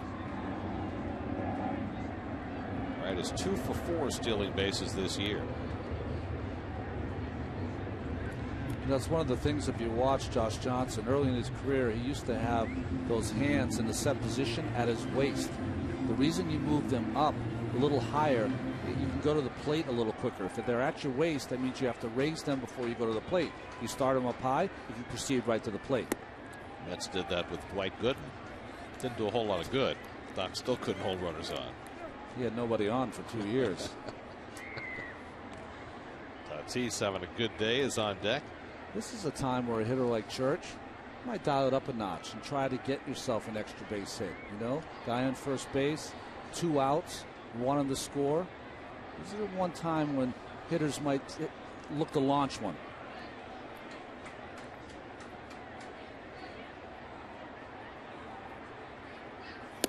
And Church taking that fastball all the way. It's 1-1. Not look ready to swing.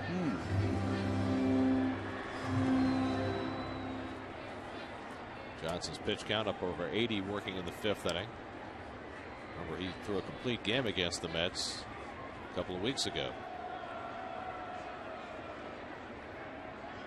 Another long hold by Johnson, freezing everybody.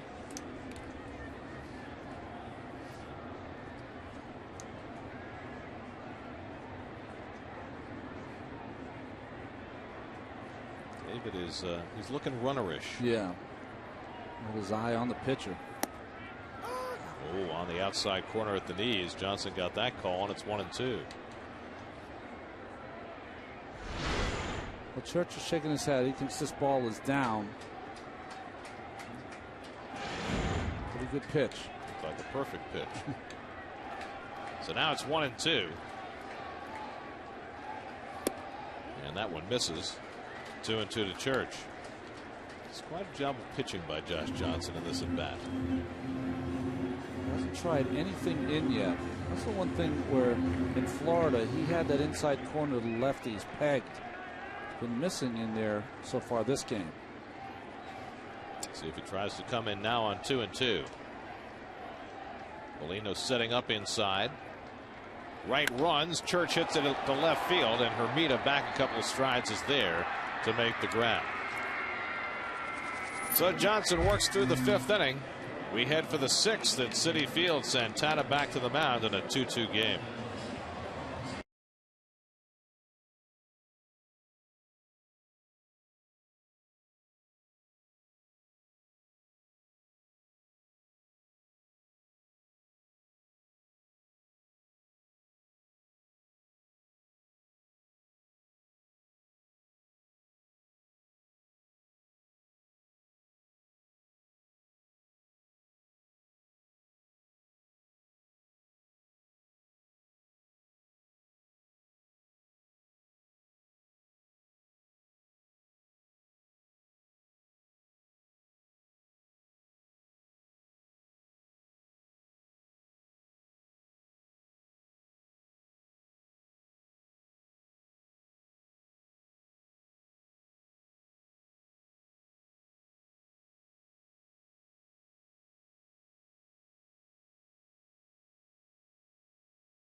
On SNY is brought to you by Budweiser, the great American lager. We head for the 6th inning. Johan Santana's thrown 83 pitches. He's allowed 2 runs and 4 hits. Fell behind 2-0 in the top of the first inning. Has not allowed a run since. Pretty good pitcher. And Hermida rips one to right field, headed toward the line and into the corner. Hermida on his way to second, and he pulls in there with a leadoff double. So Jeremy Hermida attacking the first pitch thrown by Santana in the 6th inning. Well, Santana trying to get ahead with a strike. Hermida was ready for it. Once that pitch down and away, drifts right over the middle of the plate. Santana in a little trouble. So let's see how the Marlins play it here. You've got Ronnie Paulino at the plate, and then Cody Ross behind him. Is it too early to think about a bunt? I don't think so. Paulino's their second catcher. Wright is playing back at third, though, not thinking bunt. And he's set to swing, and he takes high for ball 1. I think what's happening here is that for Freddie Gonzalez, you're thinking Santana's so hard to hit. Let's take 3 shots at it. 3 shots at getting a base hit. Certainly you want Paulino to go the other way, get that runner over, if nothing else. And Santana, knowing that, works him inside and falls behind 2-0. Mark Wiley on the phone. They're working toward the bottom of the batting order, but trying to imagine the pinch hitting for Johnson in the 6th inning. Cody Ross, the number 7 hitter on deck. Paulino is 0 for 2, and he takes a fastball, and that's ball 3. So Santana, who's walked 2 today, 1 intentionally, now behind on Paulino, 3-0. The Marlins 6 through 9 hitters are 0 for 7 today. Starting with Paulino. 3-0. Now there's a strike, 3-1.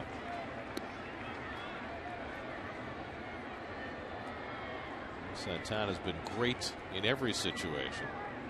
Even better with runners on base. Here with a runner in scoring position, the 3-1 fouled away, and now he's gotten back full on Paulino.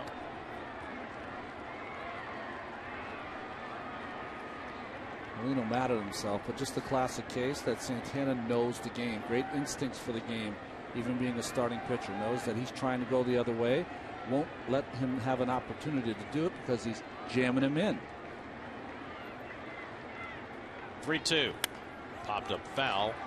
Tatis over near the dugout for a look, but that's out of play. Santana in a strikeout situation here.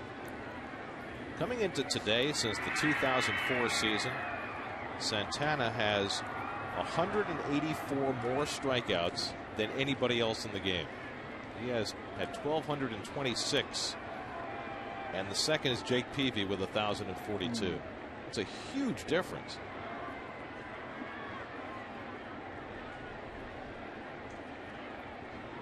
He's got 5 strikeouts today.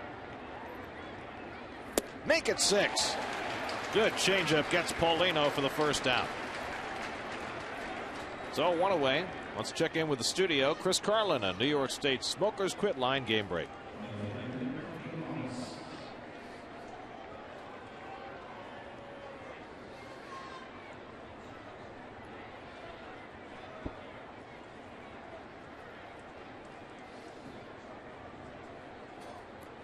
All right, Chris. The last strikeout of Paulino. 6 fastballs and finally the changeup down. So that keeps Hermida at second with 1 away. Now Cody Ross, who's been up twice and struck out both times. And Ross takes the fastball inside. They've got a good pitchers duel going today in Milwaukee. Ian Snell for the Pirates, Giovanni Gallardo for the Brewers. No score in the 6th.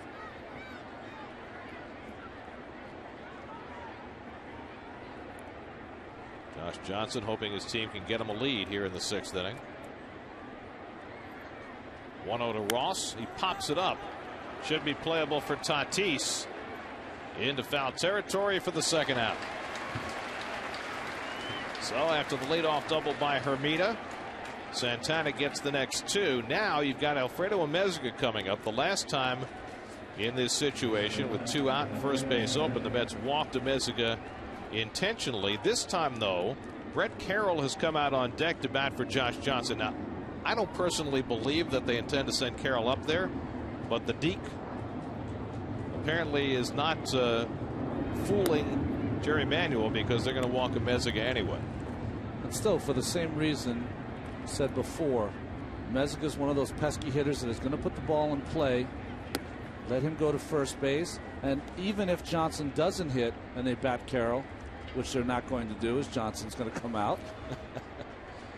So Freddie Gonzalez tried to deke Jerry Manuel into pitching to a Meziga, but Jerry was not biting. Nice job. Look at that. Yeah, that's very funny. You don't often get that kind of a moment between managers in the middle of a game. That is classic right there. The game within a game. And so Johnson will come to bat for himself with 2 out and 2 on. And for you people out there, the tip of the cap, of course, is the salute to say, okay, you got me. Well, he's saying, I tried. Yep. Nothing ventured, nothing gained. So here's Johnson, who struck out and fly to left, 0 for 2. And he takes it inside for ball 1.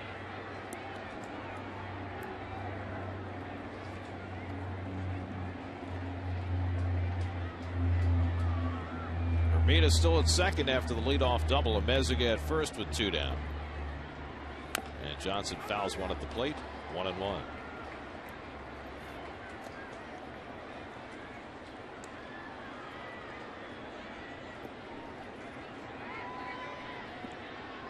Santana about to throw his 100th pitch of the afternoon.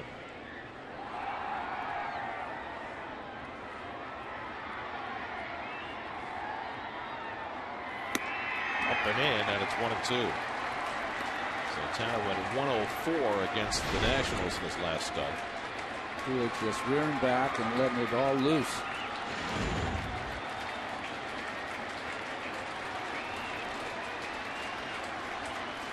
In there for a call, strike 3. Johnson down looking, 7 strikeouts for Johan Santana. He works to round the leadoff double and keeps it tied as we go to the bottom of the 6th at Citi Field.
Johan Santana's thrown 101 pitches through 6 innings. On this day, it looks like he's going to go a little further.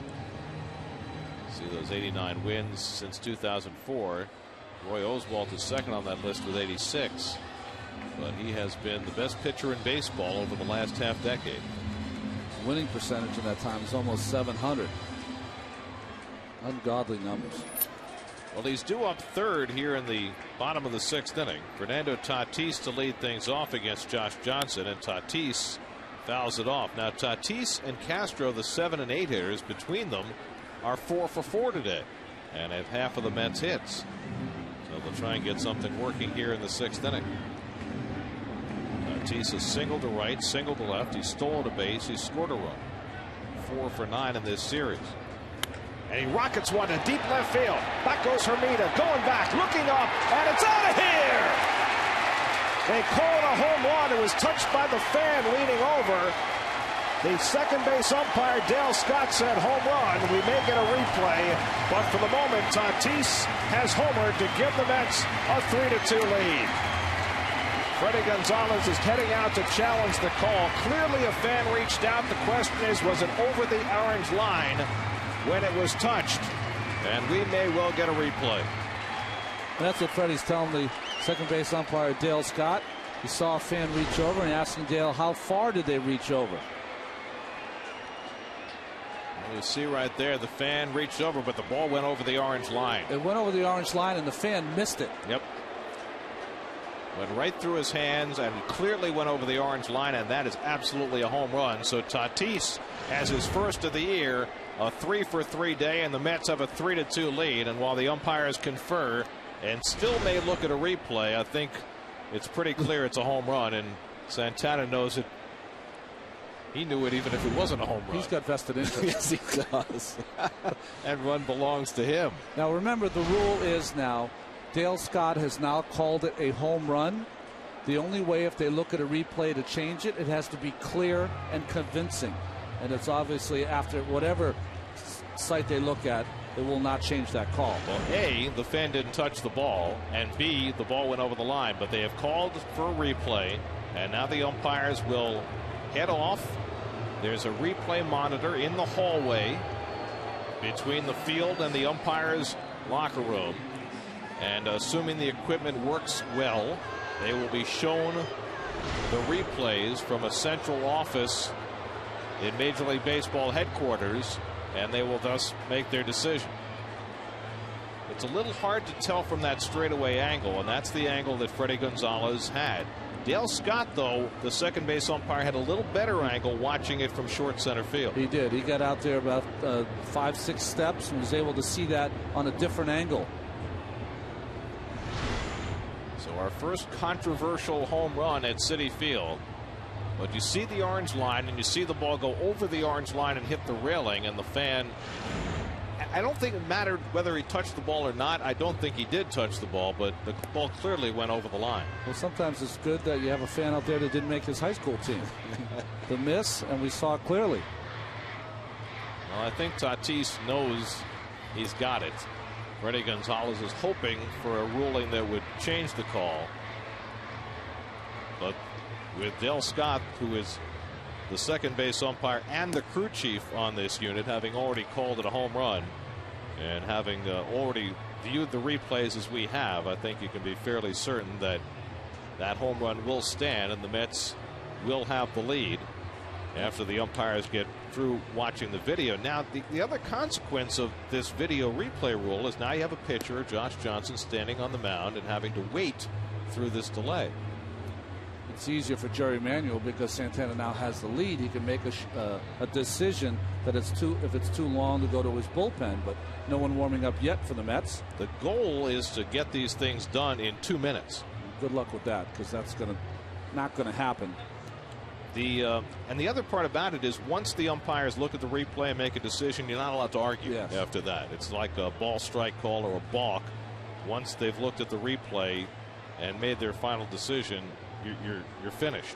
Well, I saw one. I was in the ballpark when it happened. It took closer to 6 minutes, Gary. So yeah, and I assume that they will see the replays that we just showed, because Major League Baseball has the ability to show them the replays from our telecast and from the Marlins telecast, and you wouldn't think it would take that long based on what we've already seen for them to make the call, assuming again that the equipment is working properly. Here's your Coors Light freeze cam, and you can see that ball go over the orange line and hit the railing. Anything over the orange line, of course, is a home run here. And again, reiterate, it would have to be clear and convincing to change Dale Scott's ruling. And now they've come out and signaled home run. So the umpires consulted the video replay, found no reason to overturn the call, and so Fernando Tatis' home run stands, and the Mets now officially have a 3-2 lead. If the fans are really into it, they could call Fernando out now for a curtain call. That would be the longest in between home run and curtain call. That's Paulus interruptus. So first home run of the year for Tatis, who's having a huge day, 3 for 3, and now Castro, who's 2 for 2 and has driven in a run, and he pops the first pitch foul. So that is that's a first, the first video review here at Citi Field.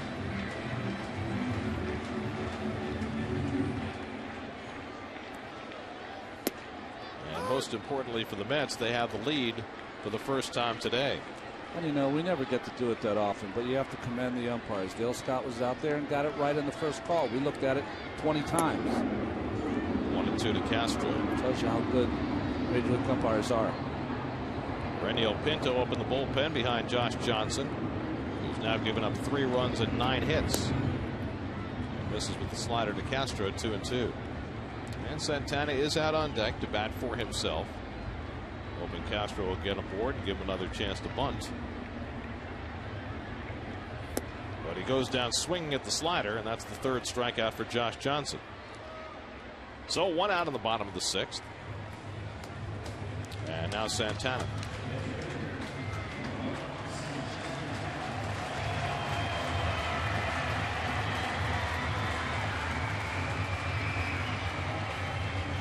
Johan's been up twice. He's sacrificed both times. Still looking for his first hit of the season. Chance to swing the bat here, and he takes a strike. Santana 0 for 6 on the year. Lifetime 165 hitter. Doesn't look like a 165 hitter. Grounds that one slowly. Coming in a Meziga. You know, Santana's running hard. And Meziga knew he had to hurry for the second out. I'd say Santana consistently runs as hard to first base as any pitcher I've ever seen. I bet you when they're having their batting practice, and you know Santana, when he's up now, the infielders, get rid of the ball. He's going to run. Plays this game hard. Plays the way you should.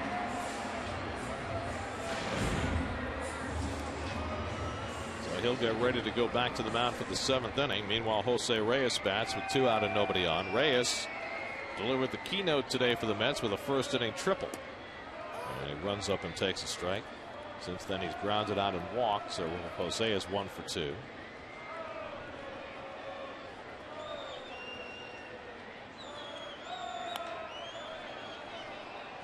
And Johnson gets ahead 0-2.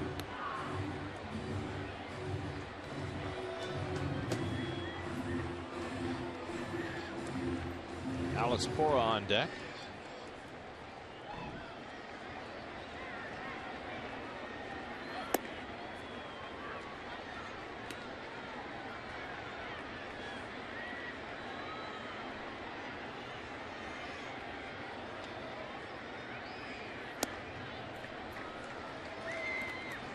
Two and two.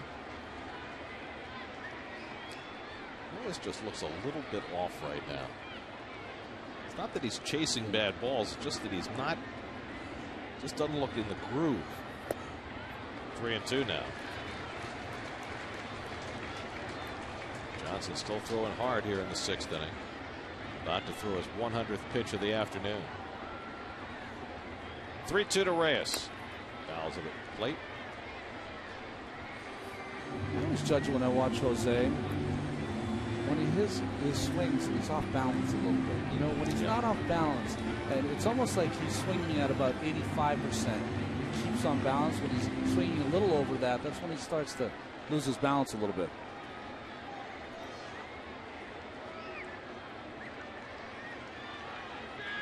Again, the 3-2. Hit to left field, and Hermita's right there. And that retires the side. But after further review, the Mets take the lead in the bottom of the 6th. Fernando Tatis over the line, through the fan's hand.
His fourth tour through the Marlins batting order.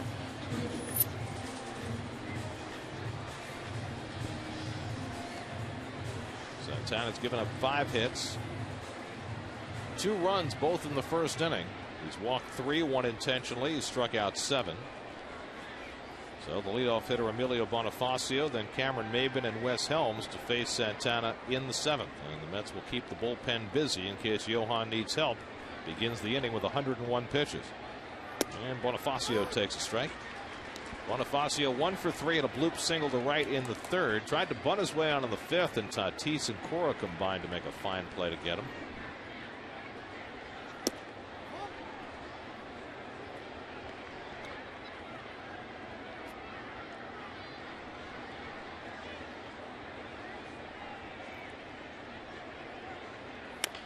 Slow ground ball, and Wright is on the grass to play it. 1 out. You play your third baseman back there, and Bonifacio's on first base. Yeah, 2 hops, he makes it, right? So 1 out and nobody on. Now Cameron Maybin. Maybin tripled to the base of the center field fence back in the first inning and scored the first run of the game. Maybin has got some prodigious power. As Bobby Parnell and Pedro Feliciano stay busy. Bunted right back to Santana. He has an easy play for the 2nd out. 2 hard and 2 straight on the bunt attempt by Maybin. And quickly there are 2 out. You cannot bunt against this pitcher, I'll tell you right now, unless it is perfect. He as quick as any pitcher I've ever seen off the mound. He's Mike Hampton quick off that pitching mound. And you know, that's a good point. If you're a player like Maybin, you have to have a scouting report on the pitcher's fielding. Absolutely. Cannot bunt against him. So now Wes Helms with 2 out, and he takes the changeup for ball 1. Helms had a sacrifice fly back in the first inning, popped up in the 3rd, then singled to center in the 5th, so he's 1 for 2. 3-2 New York, 7th inning. Swing and a miss at the fastball, and it's 1-1.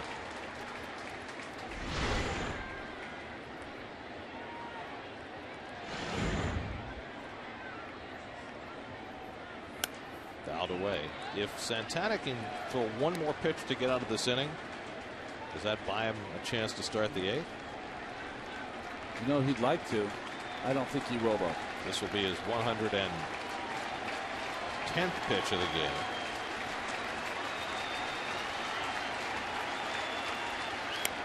Slow ground ball. Wright comes in to play it.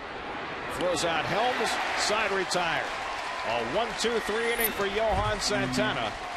And he winds up with 7 strong innings after a difficult start. 7th inning stretch, 3-2 New York.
Chilled out today, guys. You know, day game, and you're closer to the sun up here, so people have the top button of the shirt open, trying to get a little tan out here, just enjoying the game. Yeah, you look at Johan Santana, what he's done today, and you guys touched on it before in the conversation. Maybe not a day with his best stuff, but he's certainly been great again. And I talked to John Baker, the Marlins catcher who didn't start today, after the game last night about Santana. And he said, I'll tell you what, the way he throws, the way he goes about his business, that's a guy that our entire pitching staff tries to emulate every day. And I thought that was a telling statement. We've talked a lot on the broadcast about the Marlins' young staff and their talent, but he said they really look up to Santana, just how he handles everything on and off the field. He added, guys, it would be nice for one to score early against them. They did.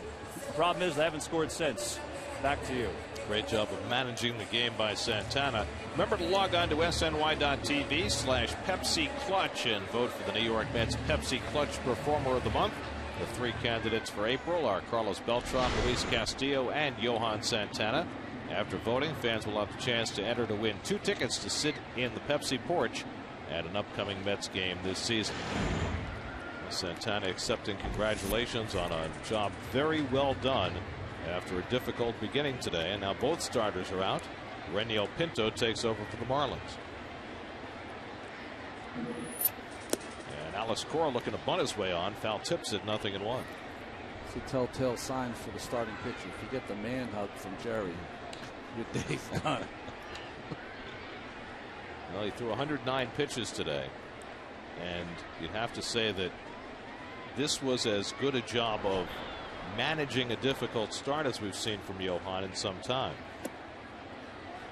1-1 to Corey, so JJ puts up in the bullpen, getting ready to pitch the 8th inning. Cora has driven in a run with a safety squeeze bunt, reached on an error and struck out. 0 for 2. Pinto pitched in the game on Monday night. He gave up a run. He yielded a leadoff triple to David Wright in the 8th inning. Pinto, one of 2 left-handers in that Marlins bullpen. And Cora fouls it off 2-2. So Josh Johnson went 6 innings, allowed 3 runs and 9 hits. He walked 1 and struck out 3, allowed 1 home run. That was the reviewed and confirmed home run by Fernando Tatis.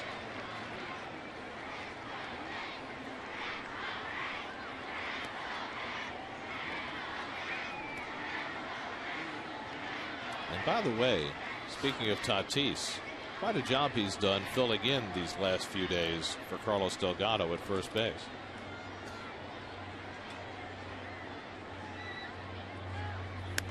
I mean, 5 for 10 at the plate in this series, and has handled the defensive work at first base flawlessly. And he was kind of the forgotten man on that team early on, and really Jerry had a goal of trying to get him some at-bats. Well, to the slight injury to Delgado, he's got him in there, and the more at-bats he gets, the better he looks. 2-2 to Cora. Just got a piece of that to stay alive. Well, the hope is that Delgado will be ready to play on Friday night when the Mets get to Philadelphia. But if he can't, the Mets know they can certainly stay with Tatis. And even if Delgado does play Friday night, maybe Tatis gets a start Saturday against Jamie Moyer, the left-hander. 2-2 off the outside corner and low, and Cora working a long turn at bat against Pinto, who has a tendency to walk too many. Got a great arm.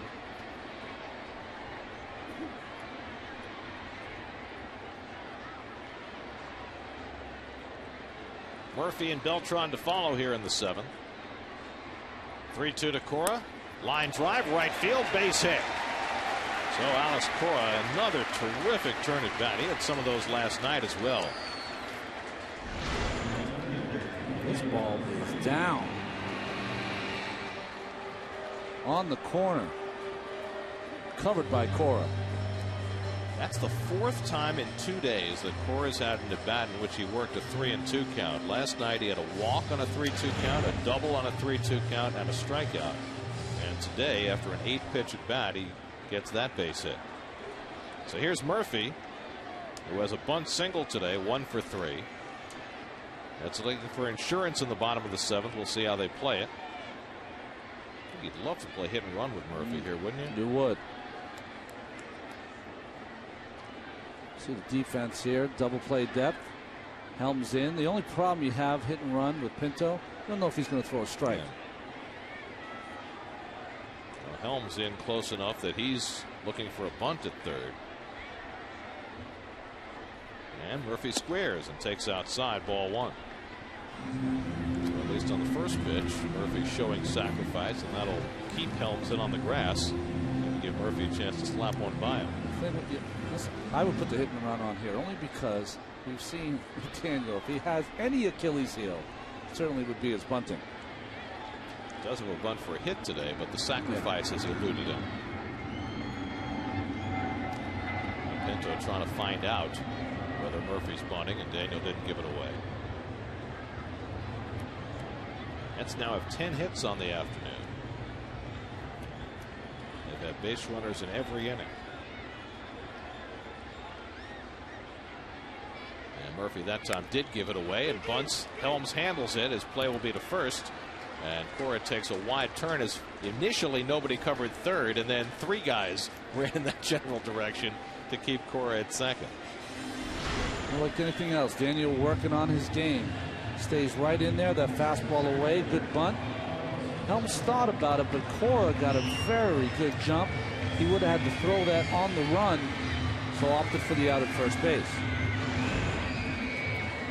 And you know, Alex, he wasn't stopping at second base if the Marlins hadn't thought fast and figured out they had to cover third. And that always is the catcher's play. He needs to get up to third base.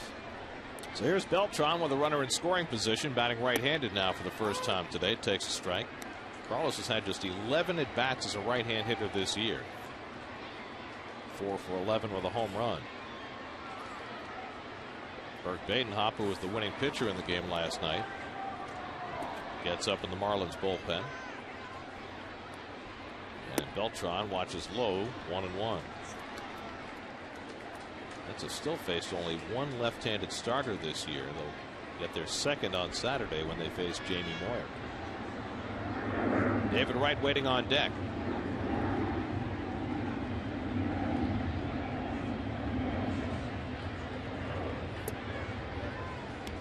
Two and one to Beltran. Boy, big run here, huh? Give us puts in the eighth, a little window.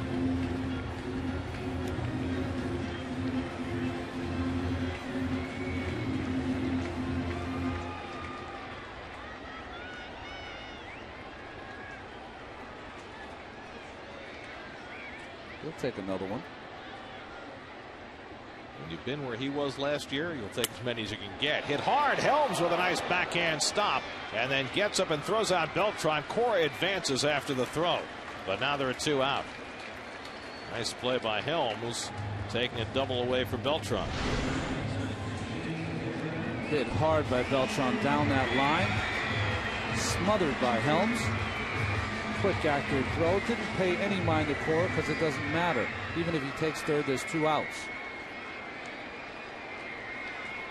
Taking the extra base, though. Maybe he takes away that slider in the dirt from Pinto. Now they're going to walk David Wright intentionally and pitch instead to the left-hand hitter Ryan Church. So Wright, who had a base hit his last time up, 1 for 3 on the day, gets the intentional pass.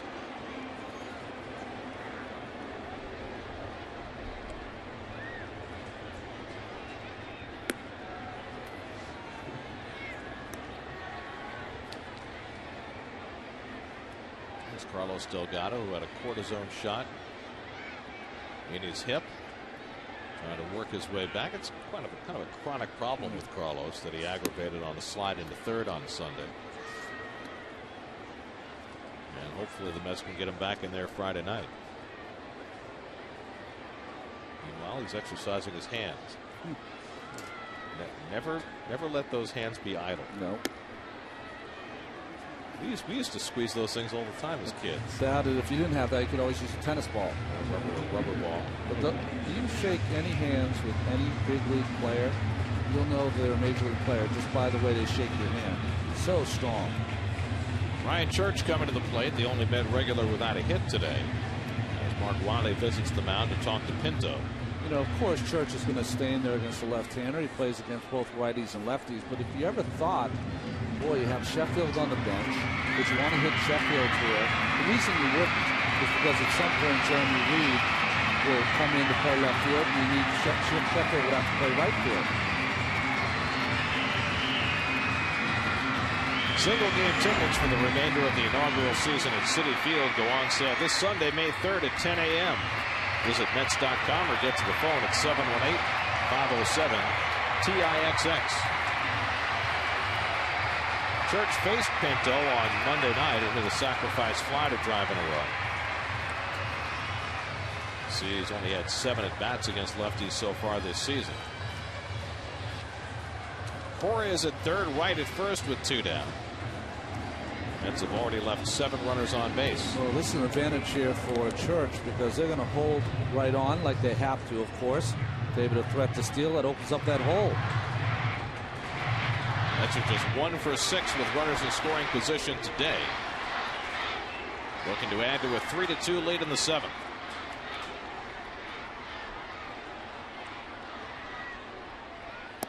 And Church takes the breaking ball for a strike. Ryan is 0 for 3 today, just 1 for 9 in this series. With Tatis, who's had a huge day, waiting on deck.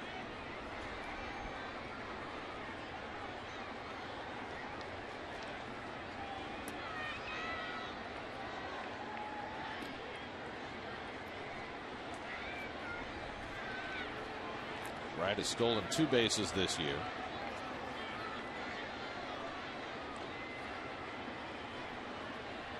Ryan has always said that he's hitting his best against lefties when he's going the other way, staying on that ball on the outside part of the plate. And this is where those curveball drills in spring training really pay dividends. And by the way, Jerry said the other day they're still running that drill.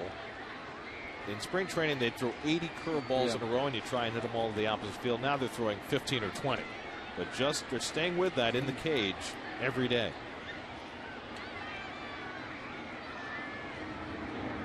There goes Wright. The 1-1 is up high. Paulino's throw not in time. Wright has a stolen base as Cora holds at third.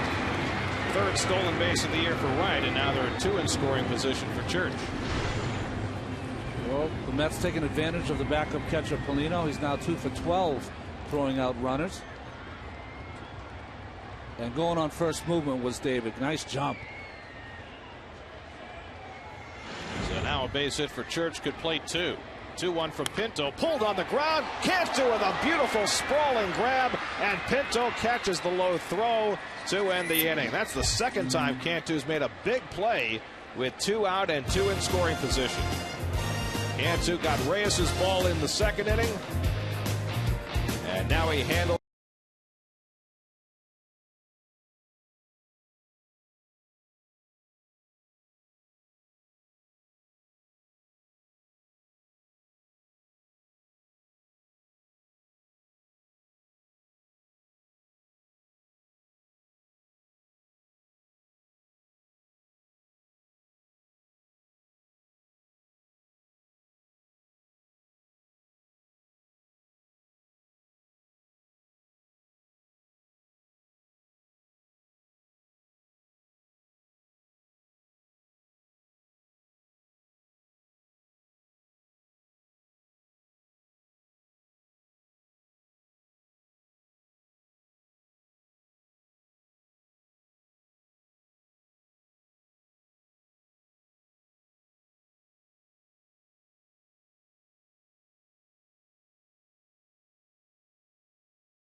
properly with that glove. That great separation of the hand and glove, and then with that stiff front leg, kind of just topples over, and everything going right at the catcher. Kind of rips that glove down the line as he goes through the catcher. Just perfect, classic motion. You know, we saw it yesterday. We talked about it. He's trying to get Oliver Perez to do that too. Get everything going right through the catcher. This guy gets it going right through the catcher. J.J. Putz. Jeremy Reed takes over in left field. He'll bat ninth. Putz goes in the 3-hole as Murphy comes out. Jorge Cantu leads off in the 8th inning. He's been a huge thorn in the Mets side in this series. A home run today in the 1st inning off Santana, his 3rd in the last 2 days. Cantu now with 6 home runs and 18 runs driven in. Well, the Mets will count on Putz in the 8th and K-Ron in the 9th to hold this lead. Leading 3-2.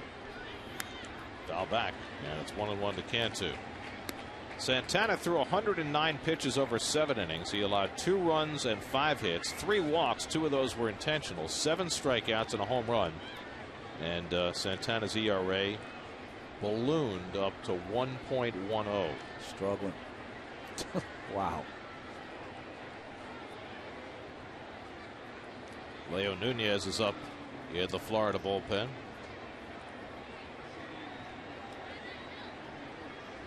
Really tells you how good Santana's been, right? I mean, he gives up 2 runs in 7 innings, and his ERA goes up.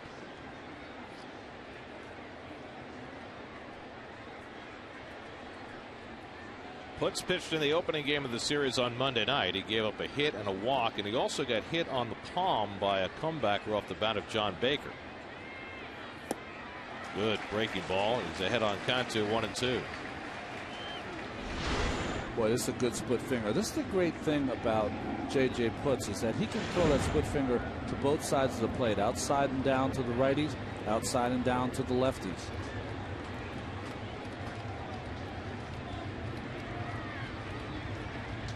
1-2 to Cantu. A little bit low. Came right back with the splitter, 2-2. Jeremy Hermida on deck, and then Ronnie Polino in the top of the 8th.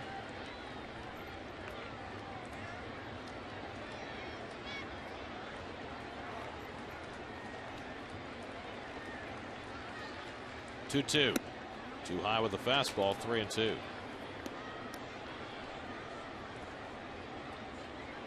Hey, we mentioned the pitchers duel in Milwaukee. Ian Snell, Giovanni Gallardo. Bottom of the 7th, no score. Gallardo homers off Snell. 1-0 Milwaukee. Gallardo homer already this season off Randy Johnson. I believe you're right. 3-run bomb. That was the difference in that game. 3-2 to Cantu. Low, ball 4, and the Marlins get the leadoff man on. So the tying run aboard for Florida. New York Mets baseball on SNY is brought to you by Bob's Discount Furniture. Bob's Discount Furniture is America's #1 furniture retailer of the year and the official furniture store of the New York Mets. So now Jeremy Hermida with the tying run at first and nobody out. Hermida double to right his last time up. A leadoff double in the 6th, and then Santana probably did his best work of the day working through that inning, and Hermida never got past second.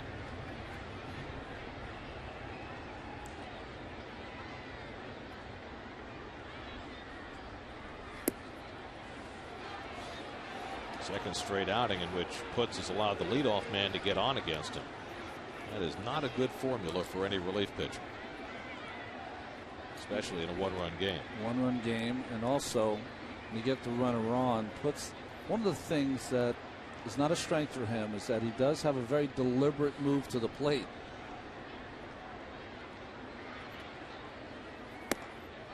And now he's behind on Hermida, 2-0. Well, everything that JJ does out there is fairly deliberate, except the velocity on his fastball.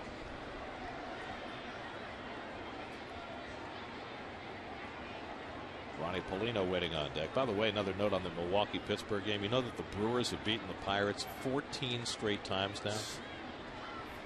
And now on a home run by the pitcher, they lead him again.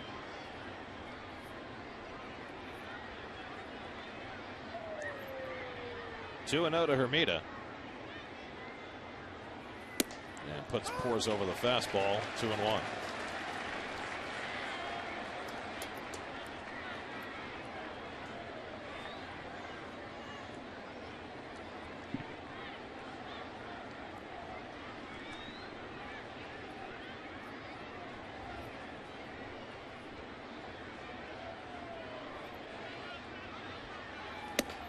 And now he's behind 3-1.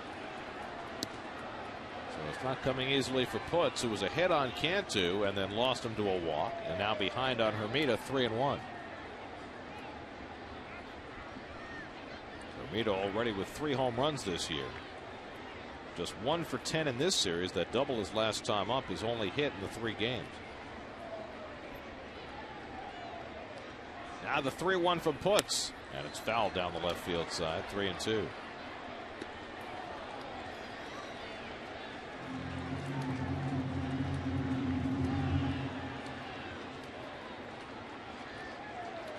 Putz making his 11th appearance. That's 5 relief pitchers in double digits in appearances, and this is only the 21st game of the year.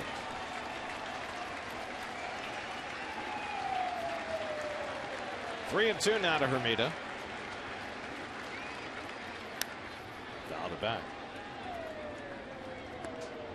Hermida getting some good swings.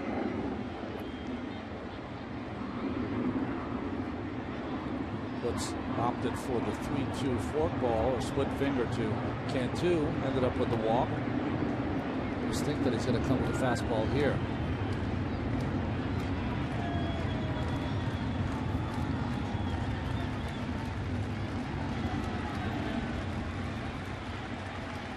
Again, the 3-2. Cantu runs and it's fouled back. So Cantu, who was not running on the first 3-2 pitch, ran on the second one. Makes me feel like he missed the sign on the first time, but sometimes a manager can change. Great jump, because Hermida had such a good swing on the first 3-2. Well, what you fear with the runner going there is the strikeout, and Putz is a strikeout pitcher. But your hitter sometimes will tell a manager just by his swing that, boy, he's right on him. So this will be the 8th pitch of the at bat from Putz to Hermida. 3-2 New York, 8th inning.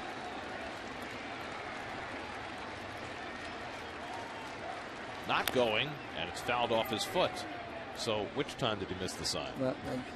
There might be some flipping of coins over there, maybe. I don't know. That's rather odd. Maybe it's with Cantu, the sign might be that, hey, if you get a really good lead and feel good about it, go. Maybe they feel he only has a certain number of dashes in him. I still think that he should be running here. Close to the bag. And Putz checks in on it.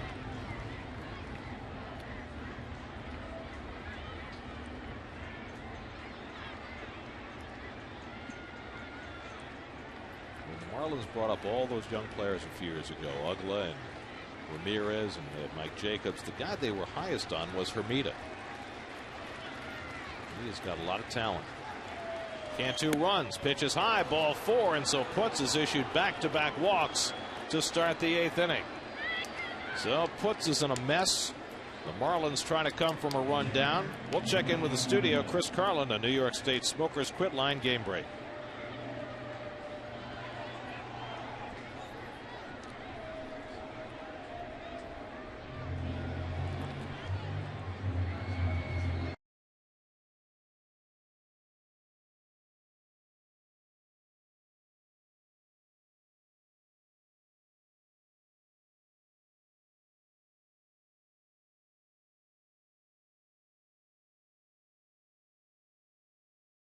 .204, a little longer today, as both pitchers pitched well, but not as dominantly as they did the first time around.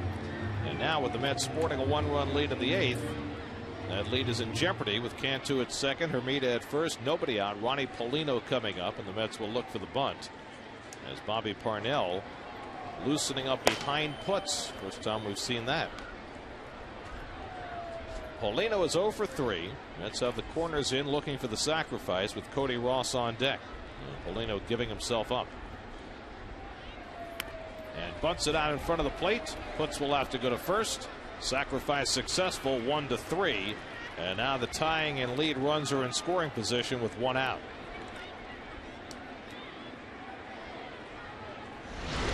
Well, nice execution by Ronnie Polino. Deadens that ball, so Putz has to come in. No play at third base. So now Putz will take on Cody Ross with runners in second and third. Ross a couple of strikeouts today, 0 for 3 in a strikeout situation for Putz. The Mets will play their middle infielders back, concede the tying run on a ground ball. They'll play the corners at the edge of the grass.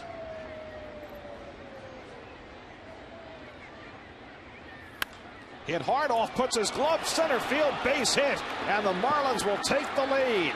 Cantu and Hermida both score. A 2-run single for Cody Ross, and it's 4-3 Florida.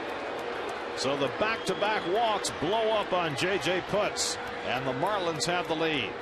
And Santana sees the bullpen blow one.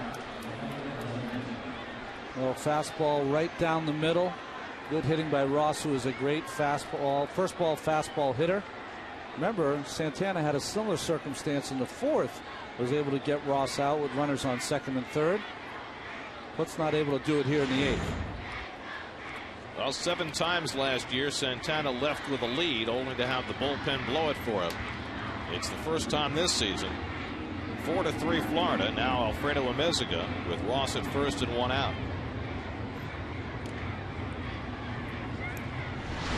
Well, you're seeing this pitch differential. You want this pitch down and away if you're going to throw a first pitch fastball to Ross. And that's the result. What happens is when you walk a couple, you want to make sure you get that first ball over for a strike on the next hitter, and it just did not work out for Putz.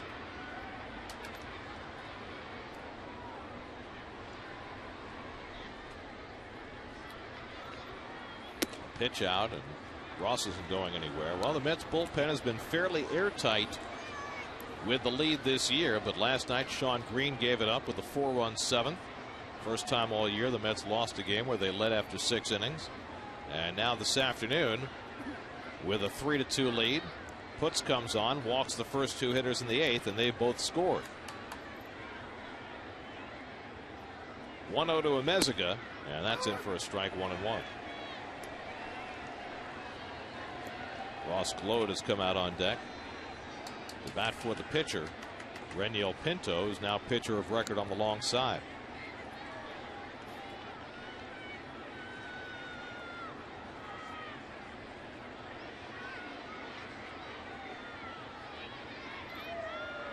This will be the 20th pitch of the inning from Putz. The runner goes, pitches high. Castro's throwing a hop. Reyes with the tag, and he got him. Nicely done as Reyes picked it out of the dirt to slap the tag on Ross for the 2nd out. Boy, what a play by Jose Reyes. Good pitch to throw on, but Castro bounces it. But not only does he pick it, he slaps it back down quick enough to get that front foot of Ross. Boy, that is a great play. Slaps it down. Ross's foot is in the air. Tagged for the out. Good call by Dale Scott at second. He's on his game today. Well, Castro gets credit for throwing out Ross, and now they're at 2 out. A 2-1 count to Amezaga with the bases empty. And he takes it wide, and Putz falls behind in the count again. 3-1. So the plate is proving elusive for J.J. Putz.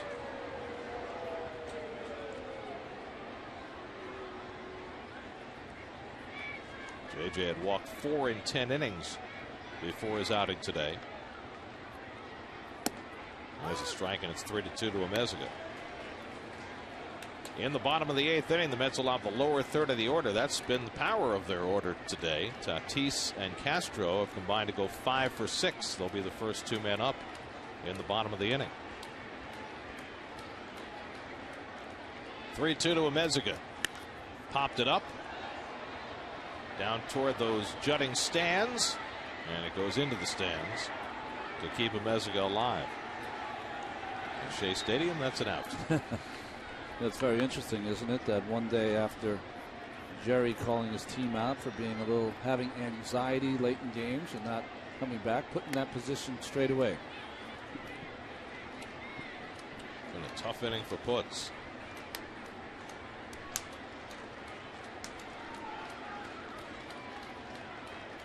Three-two.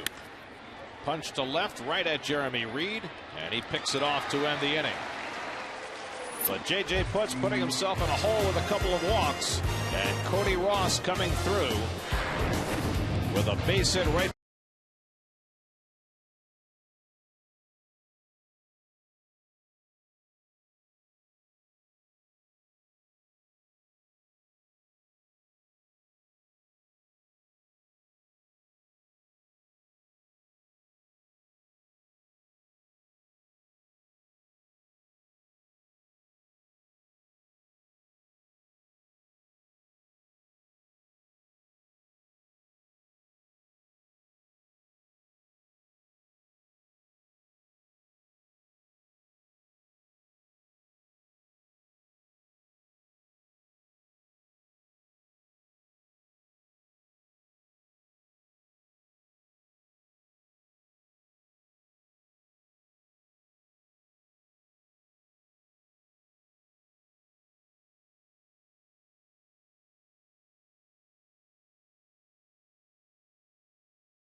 Off against Chan-Ho Park and the Phillies at Citizens Bank Park.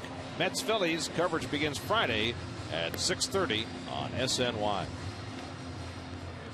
Changes for the Marlins as we go to the bottom of the 8th. Brett Carroll will play left field and bat 9th, and Leo Nunez will pitch the 8th inning. You say Chan-Ho Park? I did. You still start. Leo Nunez, who they got from Mike Jacobs, the power hitting first baseman, in a big trade for the Marlins this winter. It's been pretty outstanding as you see that innings pitched to strikeouts. He's got a great arm, just learning really how to pitch.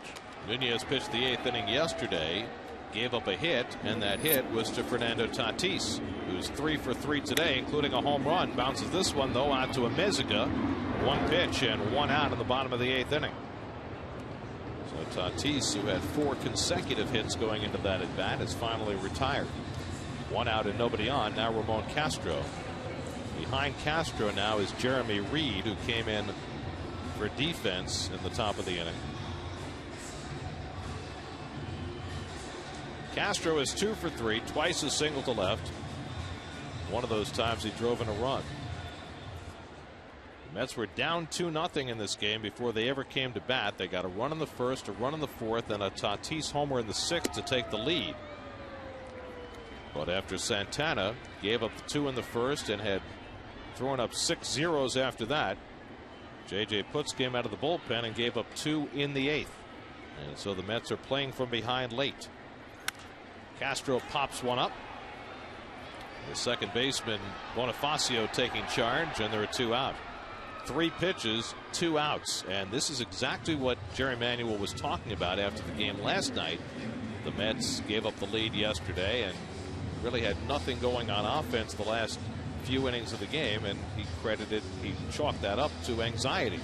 Well, I know Tatis is having an amazing day. He's got 3 hits and a home run, but the game when I played it, and this was 100 years ago, and I'm sure it's changed now, is that you want to take a strike off this new pitcher coming in. Maybe you can have the same kind of result that the Marlins had against Putz.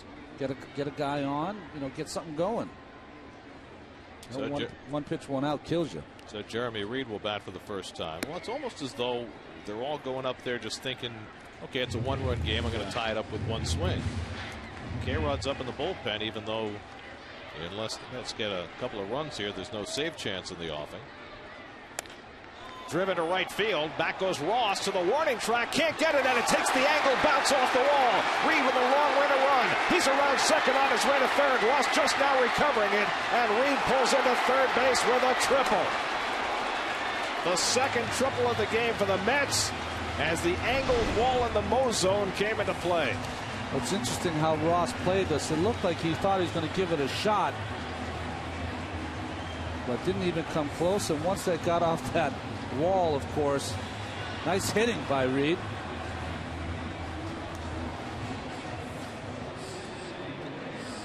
Reed's done a nice job, hasn't he?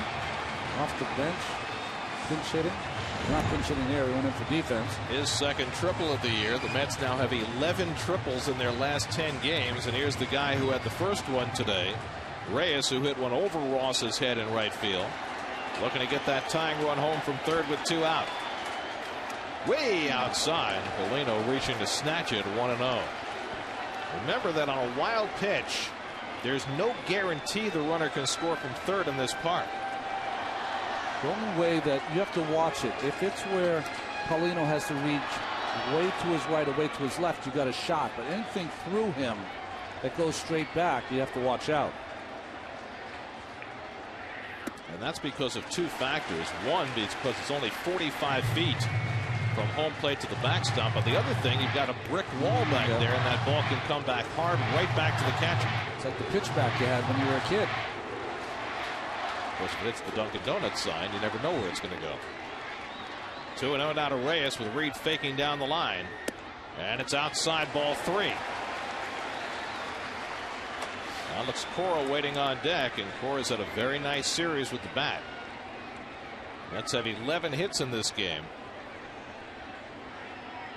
But they're a run behind in the 8th. 3-0. Right down the middle, 3-1.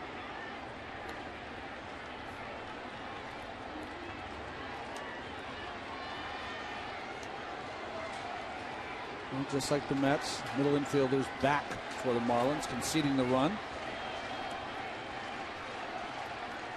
No fault. There's 2 outs. Stay in it, Ronnie. 3-1 to Reyes. Swing and a foul tip. I'll tell you what, the outfield is playing so shallow against Reyes. In left field, Brett Carroll's playing like a pitcher. You never see that. And Maben, who plays a shallow center field anyway, is playing shallow as well. Very puzzled by Carroll's position. You've got to be some kind of outfielder to play that shallow to be able to go back on the ball. Any kind of line drive. Now it's 3-2 to Reyes. Reed the tying run at third. Outside, ball 4. And now the lead run is aboard. And Alex Cora coming up. Now I would think if you're Reyes, you have to think about trying to steal second and move that go-ahead run into scoring position. Mark Wiley, the pitching coach, is going to come out for a conversation with Nunez. Well, really just going to calm down his young right-hander. Nice at bat by Jose Reyes.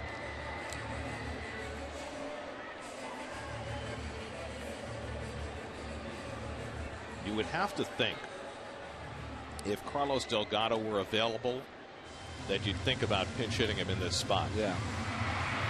Delgado had that cortisone shot, and so probably is not ready to swing the bat. However, Gary Sheffield is, and Sheffield is out on deck to bat for the pitcher if Cora can keep the inning going.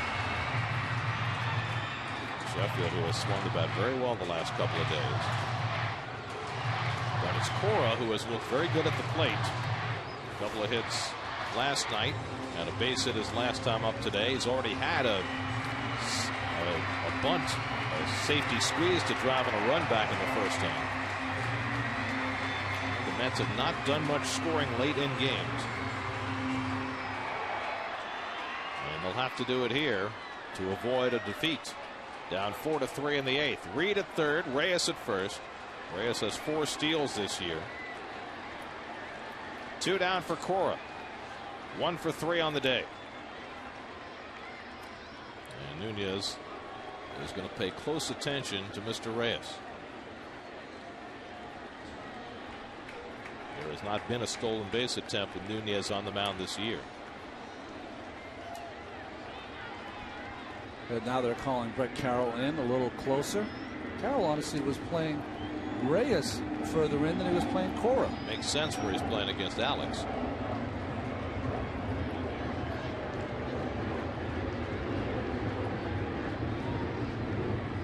And Cora watches outside for ball one.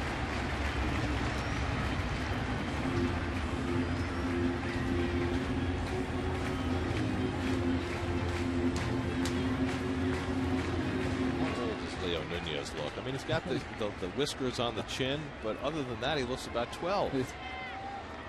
Sheffield on deck, and a fake to third, but Reyes isn't buying it.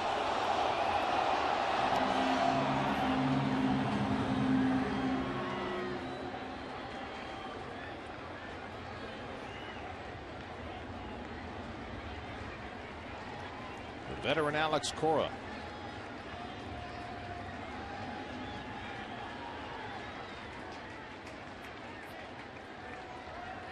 Nunez stepping off. Anything he can do to slow Reyes down. Well, these Florida pitchers have spent a lot of time throwing to first and holding the runners on, but really to no avail, as Polino has not thrown anyone out yet. Mets are 3 for 3 stealing bases today. Murphy, Tatis, and Wright have all stolen. And Cora watches high, and it's 2-0. Well, Nunez, after walking Reyes, now paying attention to Reyes at first and maybe costing himself the focus on the plate. If he walks Cora, that would fill the bases for Gary Sheffield.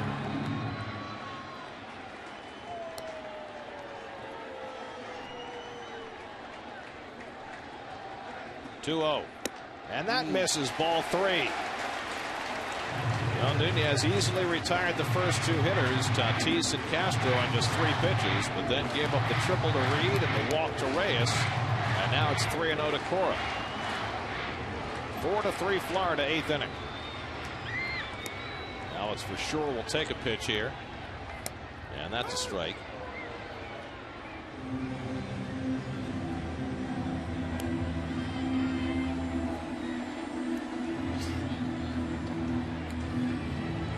Alicea over the shoulder of Reyes.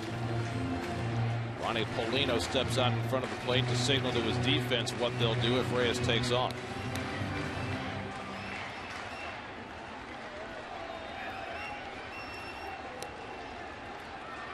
It's 3-1 to Alex Cora. Reyes runs, hit up the middle, right there for it is Bonifacio moving to cover, and he throws out Cora to end the inning. How about that? The Mets run themselves into an out. Good luck for the Marlins, who still lead 4-3.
TV. Get the best in HD free with IOTV.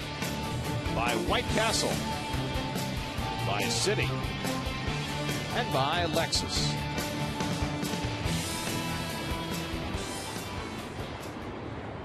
Use about a dozen White Castle, no ketchup. No ketchup. Oh yeah. Francisco Rodriguez comes on to pitch the top of the ninth. Interesting, at home you'll see a closer a lot of times pitch when the game is tied, but of course with the day off tomorrow, I want to get Rodriguez in here so he can keep it at 1 run. Brett Carroll, first man up against him, batting 9th in the order, came on for defense in the last inning. Well, the Mets have left 11 runners on base, and think about what's happened in the last 2 innings to end those innings, with the Mets employing the running game, and it gets them in trouble. Wright stole second base, which moved Matt Lindstrom gets up, which moved Cantu back. He was able to make that great play on Church, and Reyes running there moves Bonifacio right in the path of Cora's hit. Carroll pops one up, and Reyes on the outfield grass is waiting. 1 away.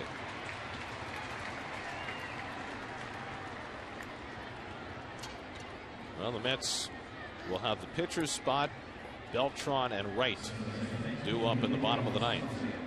So Kira trying to keep it a 1-run game and give them a chance to come from behind. Here's Bonifacio, who's 1 for 4 today, a bloop single back in the 3rd.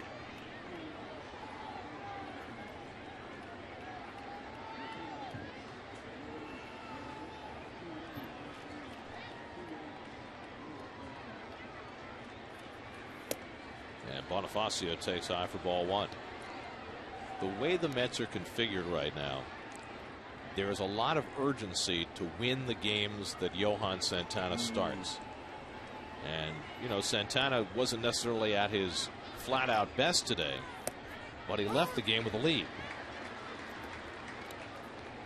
And going into Philadelphia over the weekend with Pelfrey and Perez and Maine on the mound against the powerful Phillies, the last thing in the world you want to do is go in off a loss in a Santana game.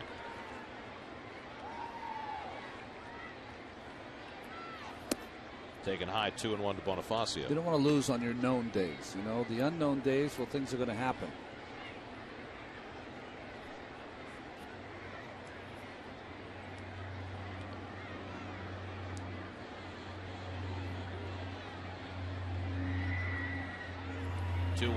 Bunted, foul. 2-2. Well, Santana, through his first 5 starts of the year, has a 1.10 earned run average, and well, that's what the rest of the starting pitchers have done. Now, Pelfrey pitched well in his first start back from the forearm tendonitis, and John Maine pitched well in his last start, and Levan Hernandez pitched very well last night as well, and those are encouraging signs. 2-2 to Bonifacio, and the breaking ball misses. But then you get last night, Sean Green gives it up in the 7th, and today J.J. Putz gives it up in the 8th. And right now the Mets are looking for the rhythm where all those things work together. Yeah. Where they get the good start and the good relief pitching. 3-2, fouled away. And, oh, by the way, a late inning rally would be okay too.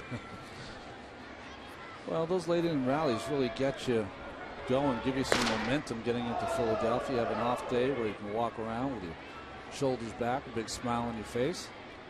If not, you're left wondering.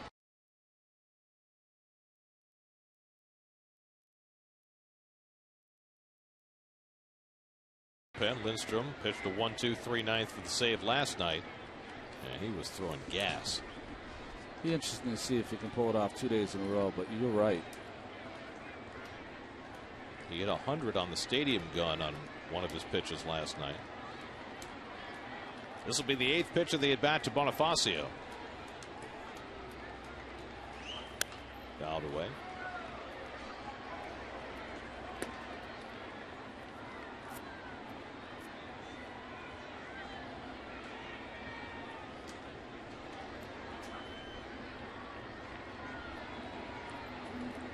$39,339 on hand on a cool Wednesday afternoon. Just about filling the house. 3-2. Line drive, base hit for Bonifacio. He'll get at least 2 bases out of this as Church gets over to play it. Bonifacio takes a turn at second and holds on there. Only the 4th extra base hit of the season for Bonifacio. So a runner in scoring position for the Marlins with 1 out as they look to tack on tonight. Well, it's almost like he's pulling this against the defense. Beats Tatis. Long run for Church to get over there. And this kid can just fly. And he was thinking 3 on a ball that never made it to the wall. So now Cameron Maybin. Maybin is 1 for 4, hit a triple to the center field fence, and scored a run back in the first.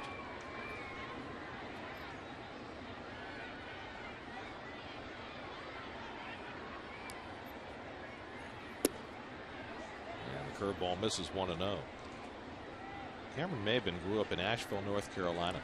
They say he once hit a ball 490 feet in a high school game over the light towers on his high school field.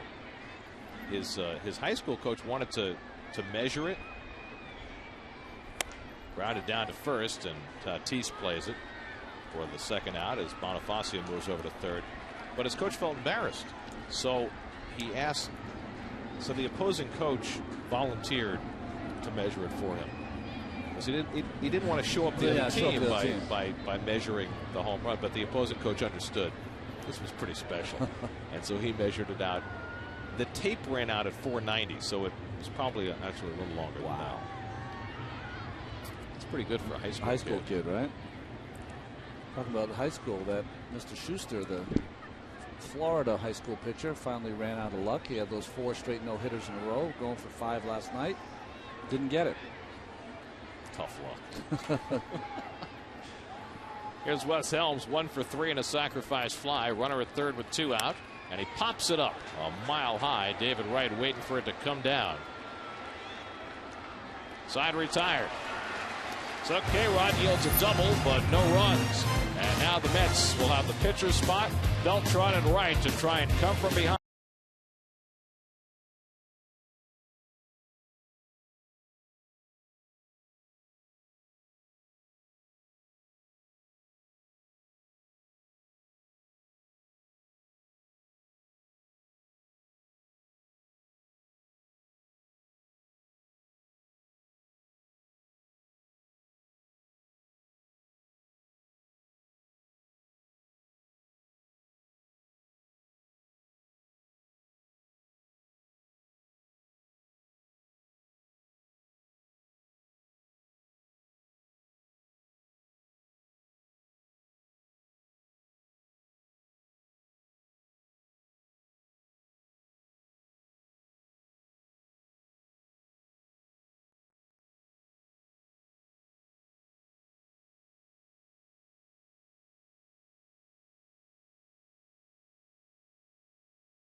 Interviews and Jerry Manuel's post-game reactions on Lincoln Mercury post-game live right after the game, and now after all 162 Met games, only on SNY. Well, the former Met farmhand Matt Lindstrom picked up the save last night in impressive fashion, and he's back for more today. Well, he gave up those 7 runs in the 9th to the Philadelphia Phillies as they came back from a 3-run deficit.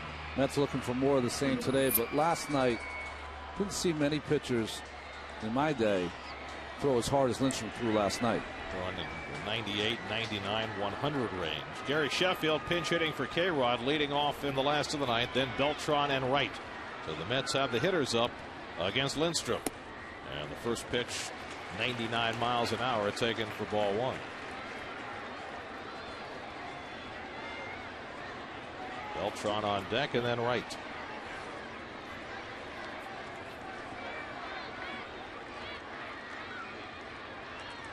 And Sheffield takes off the plate, and Lindstrom behind, 2-0. Sheffield last night delivered a triple in the first inning to distant left center field against Ricky Nolasco. Started each of the last two games. 2-0. There's a strike, 2-1. You got a guy who throws 100 against a guy who could swing the bat 101. Even at 40 years of age, Sheffield retains an incredibly fast bat. But he's hitting just 167. Takes that one low, and now Lindstrom behind, 3-1. Well, J.J. Putt's got himself in trouble in the 8th inning, walking a pair, and that cost the Mets the lead. Now Lindstrom has fallen behind the powerful leadoff hitter Sheffield, 3-1. Putt's hoping the Mets can bail him out. 3-1 to Sheffield, and he walked him, and the Mets have the tying run aboard. Well, Jerry Manuel was talking about the ability to fight back in late innings, and that's one of the ways you do it. You do it by being patient. Mark Wiley will visit the mound and talk to Lindstrom before Carlos Beltran comes up. So you can see how tenuous this Marlins must think the emotions of Lindstrom are. One walk and the whole team gathers for their closer.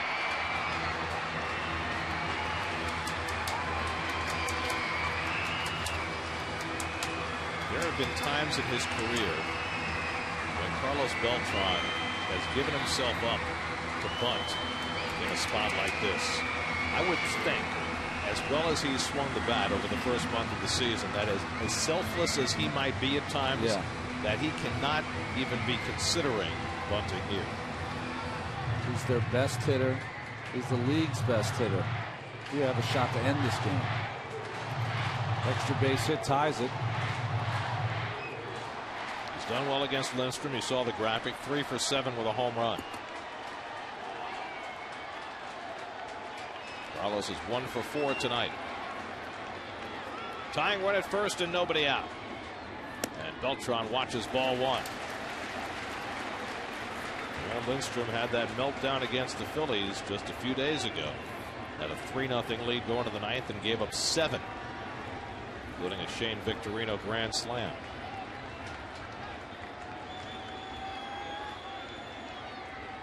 And Beltran takes a strike, 1-1. Like he was up there ready to take a strike. These guys who throw this hard are very high strung, so most of the time managing their emotions is just as important as managing their pitches. Cantu holding Sheffield. Breaking ball swung and missed. And now Lindstrom ahead on Beltran, 1-2. Well, that's a nasty slider there. Hard to be able to be on that pitch when a guy throws 98, 99 miles per hour. 29-year-old Matt Lindstrom.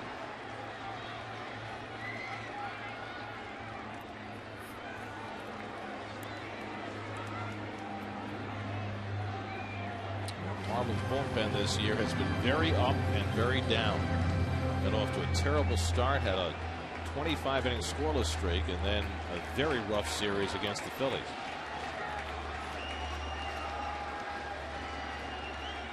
One-two. Outside with a fastball, 2-2.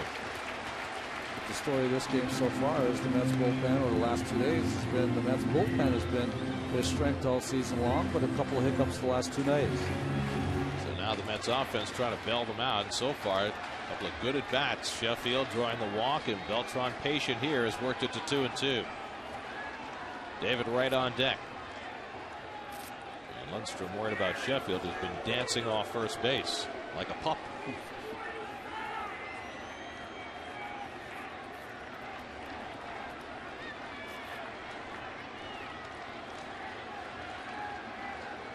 2-2 to Beltran. Breaking ball low and inside. He went back to the slider, and now it's 3-2. And they usually say you want to throw on 2-2 what you're going to throw on 3-2. Not sure Lindstrom did there. The problem is that you don't want to get beat with your second best pitch. His best pitch is the fastball. They're going with the slider.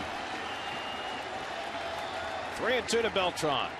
And he walked him. So just as Putz did in the 8th, Lindstrom has walked the first 2 in the 9th, and the Mets have the tying and potential winning runs on base for David Wright. Can I ask you a really radical question? Would you even consider walking or punting with David Wright? No. I think they're going to let him swing. Got a chance for an extra base hit to win this ball game. He, like Beltran, has good numbers against Lindstrom. 3 hits in 7 career at bats.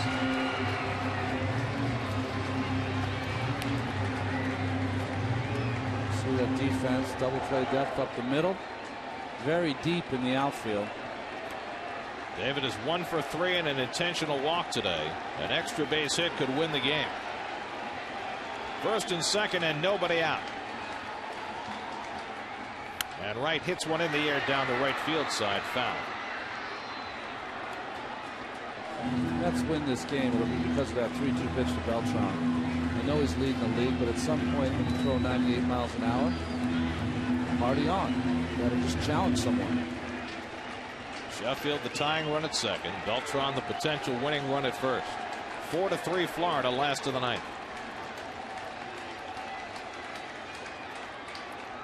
Lindstrom taking a look at Sheffield. Nobody going to cover. Mets are just 1 for 8 with runners in scoring position today.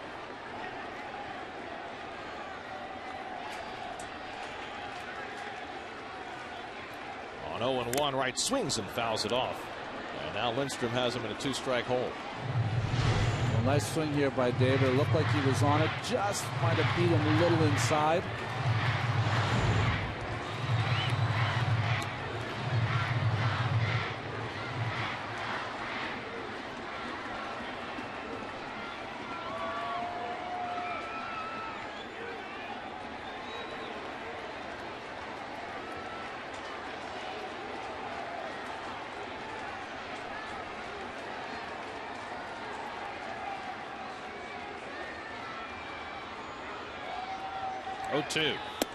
In there for a call, strike 3.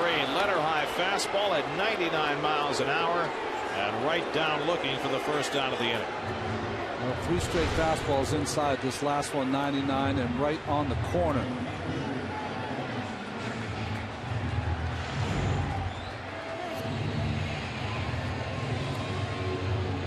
So David Wright the first out in the last of the 9th. And now Ryan Church.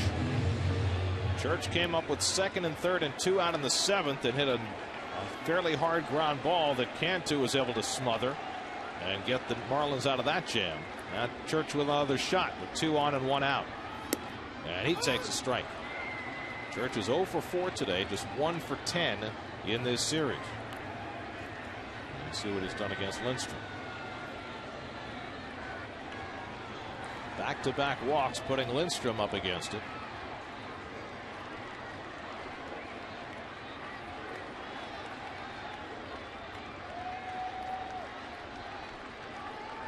Church grounds one down to first. Cantu grabs it. He'll have to go to first. That moves the tying run to third base and the potential winning run to second. But now the Mets are down to their final out of the day.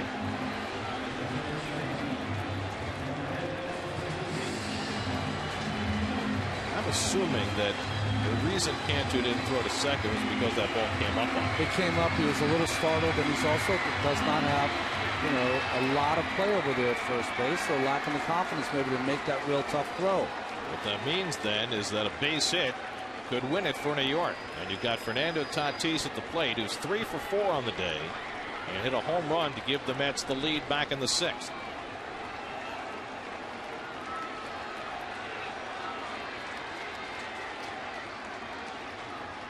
And Tatis takes in tight for ball 1.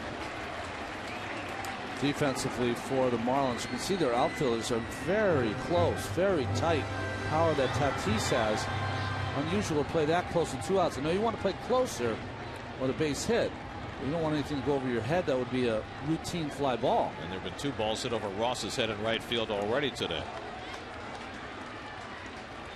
1-0 to Tatis. Breaking ball hit him, and the bases are loaded. It's of no consequence to the game. If it had been a wild pitch, it would have tied the game. But since it hit Tatis, Sheffield's got to go back to third on the dead ball. That's a break for the Marlins. No way Paulino's going to catch this pitch. Slider's supposed to be away.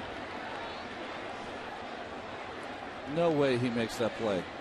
Well, Castro is being called back to the dugout. Does that mean that Delgado is available to hit? We're waiting.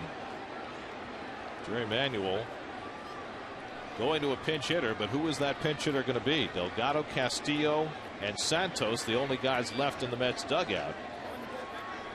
Is Delgado about to pull a Willis Reed? No, Delgado's just no, he's right there, so it's not him. They must be waiting for Santos, because perhaps Omir was down in the bullpen.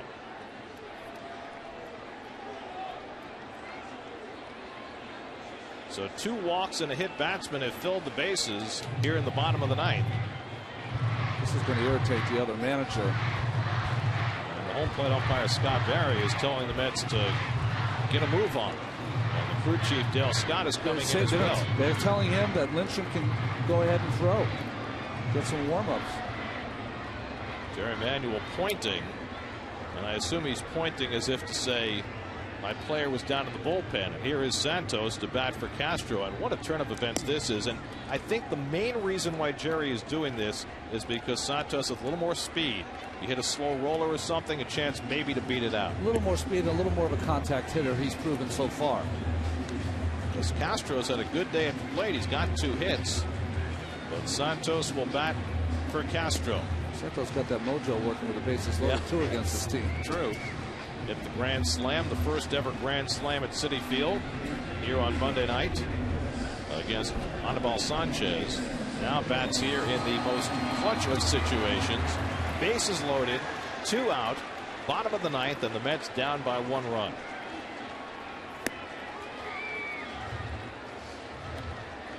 It's always a difficult situation. You get a catcher who was in the bullpen. Now he's running down the tunnel and maybe hasn't had a chance to really get himself prepared to bat. But that's the situation Santos faces. He gets a guy throwing 100 miles an hour. Yeah, too. Well, Santos has hit in 6 straight games. He started each of the last 4 before this afternoon. So now Lindstrom was have to wait around. He's already walked 2 and hit 1 in the inning. Faces Santos with the game on the line.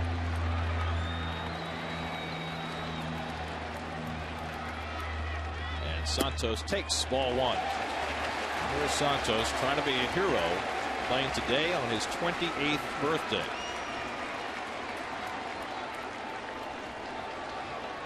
What a birthday present this could be.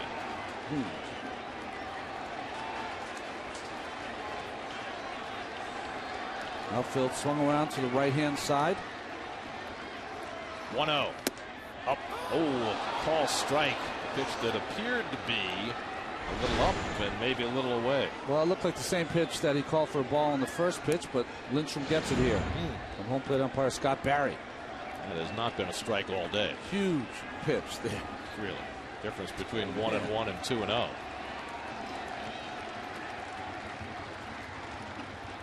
Santos swings and pops it up. The shortstop of Mexico waving everybody else away. And he squeezes it, and the Marlins take the rubber game of the 3-game series. Lindstrom works out of a bases-loaded jam in the 9th. The Marlins rally for the 2nd straight day against the Mets bullpen as they beat J.J. Putz in the 8th inning. And the Mets lose on a day that Johan Santana starts.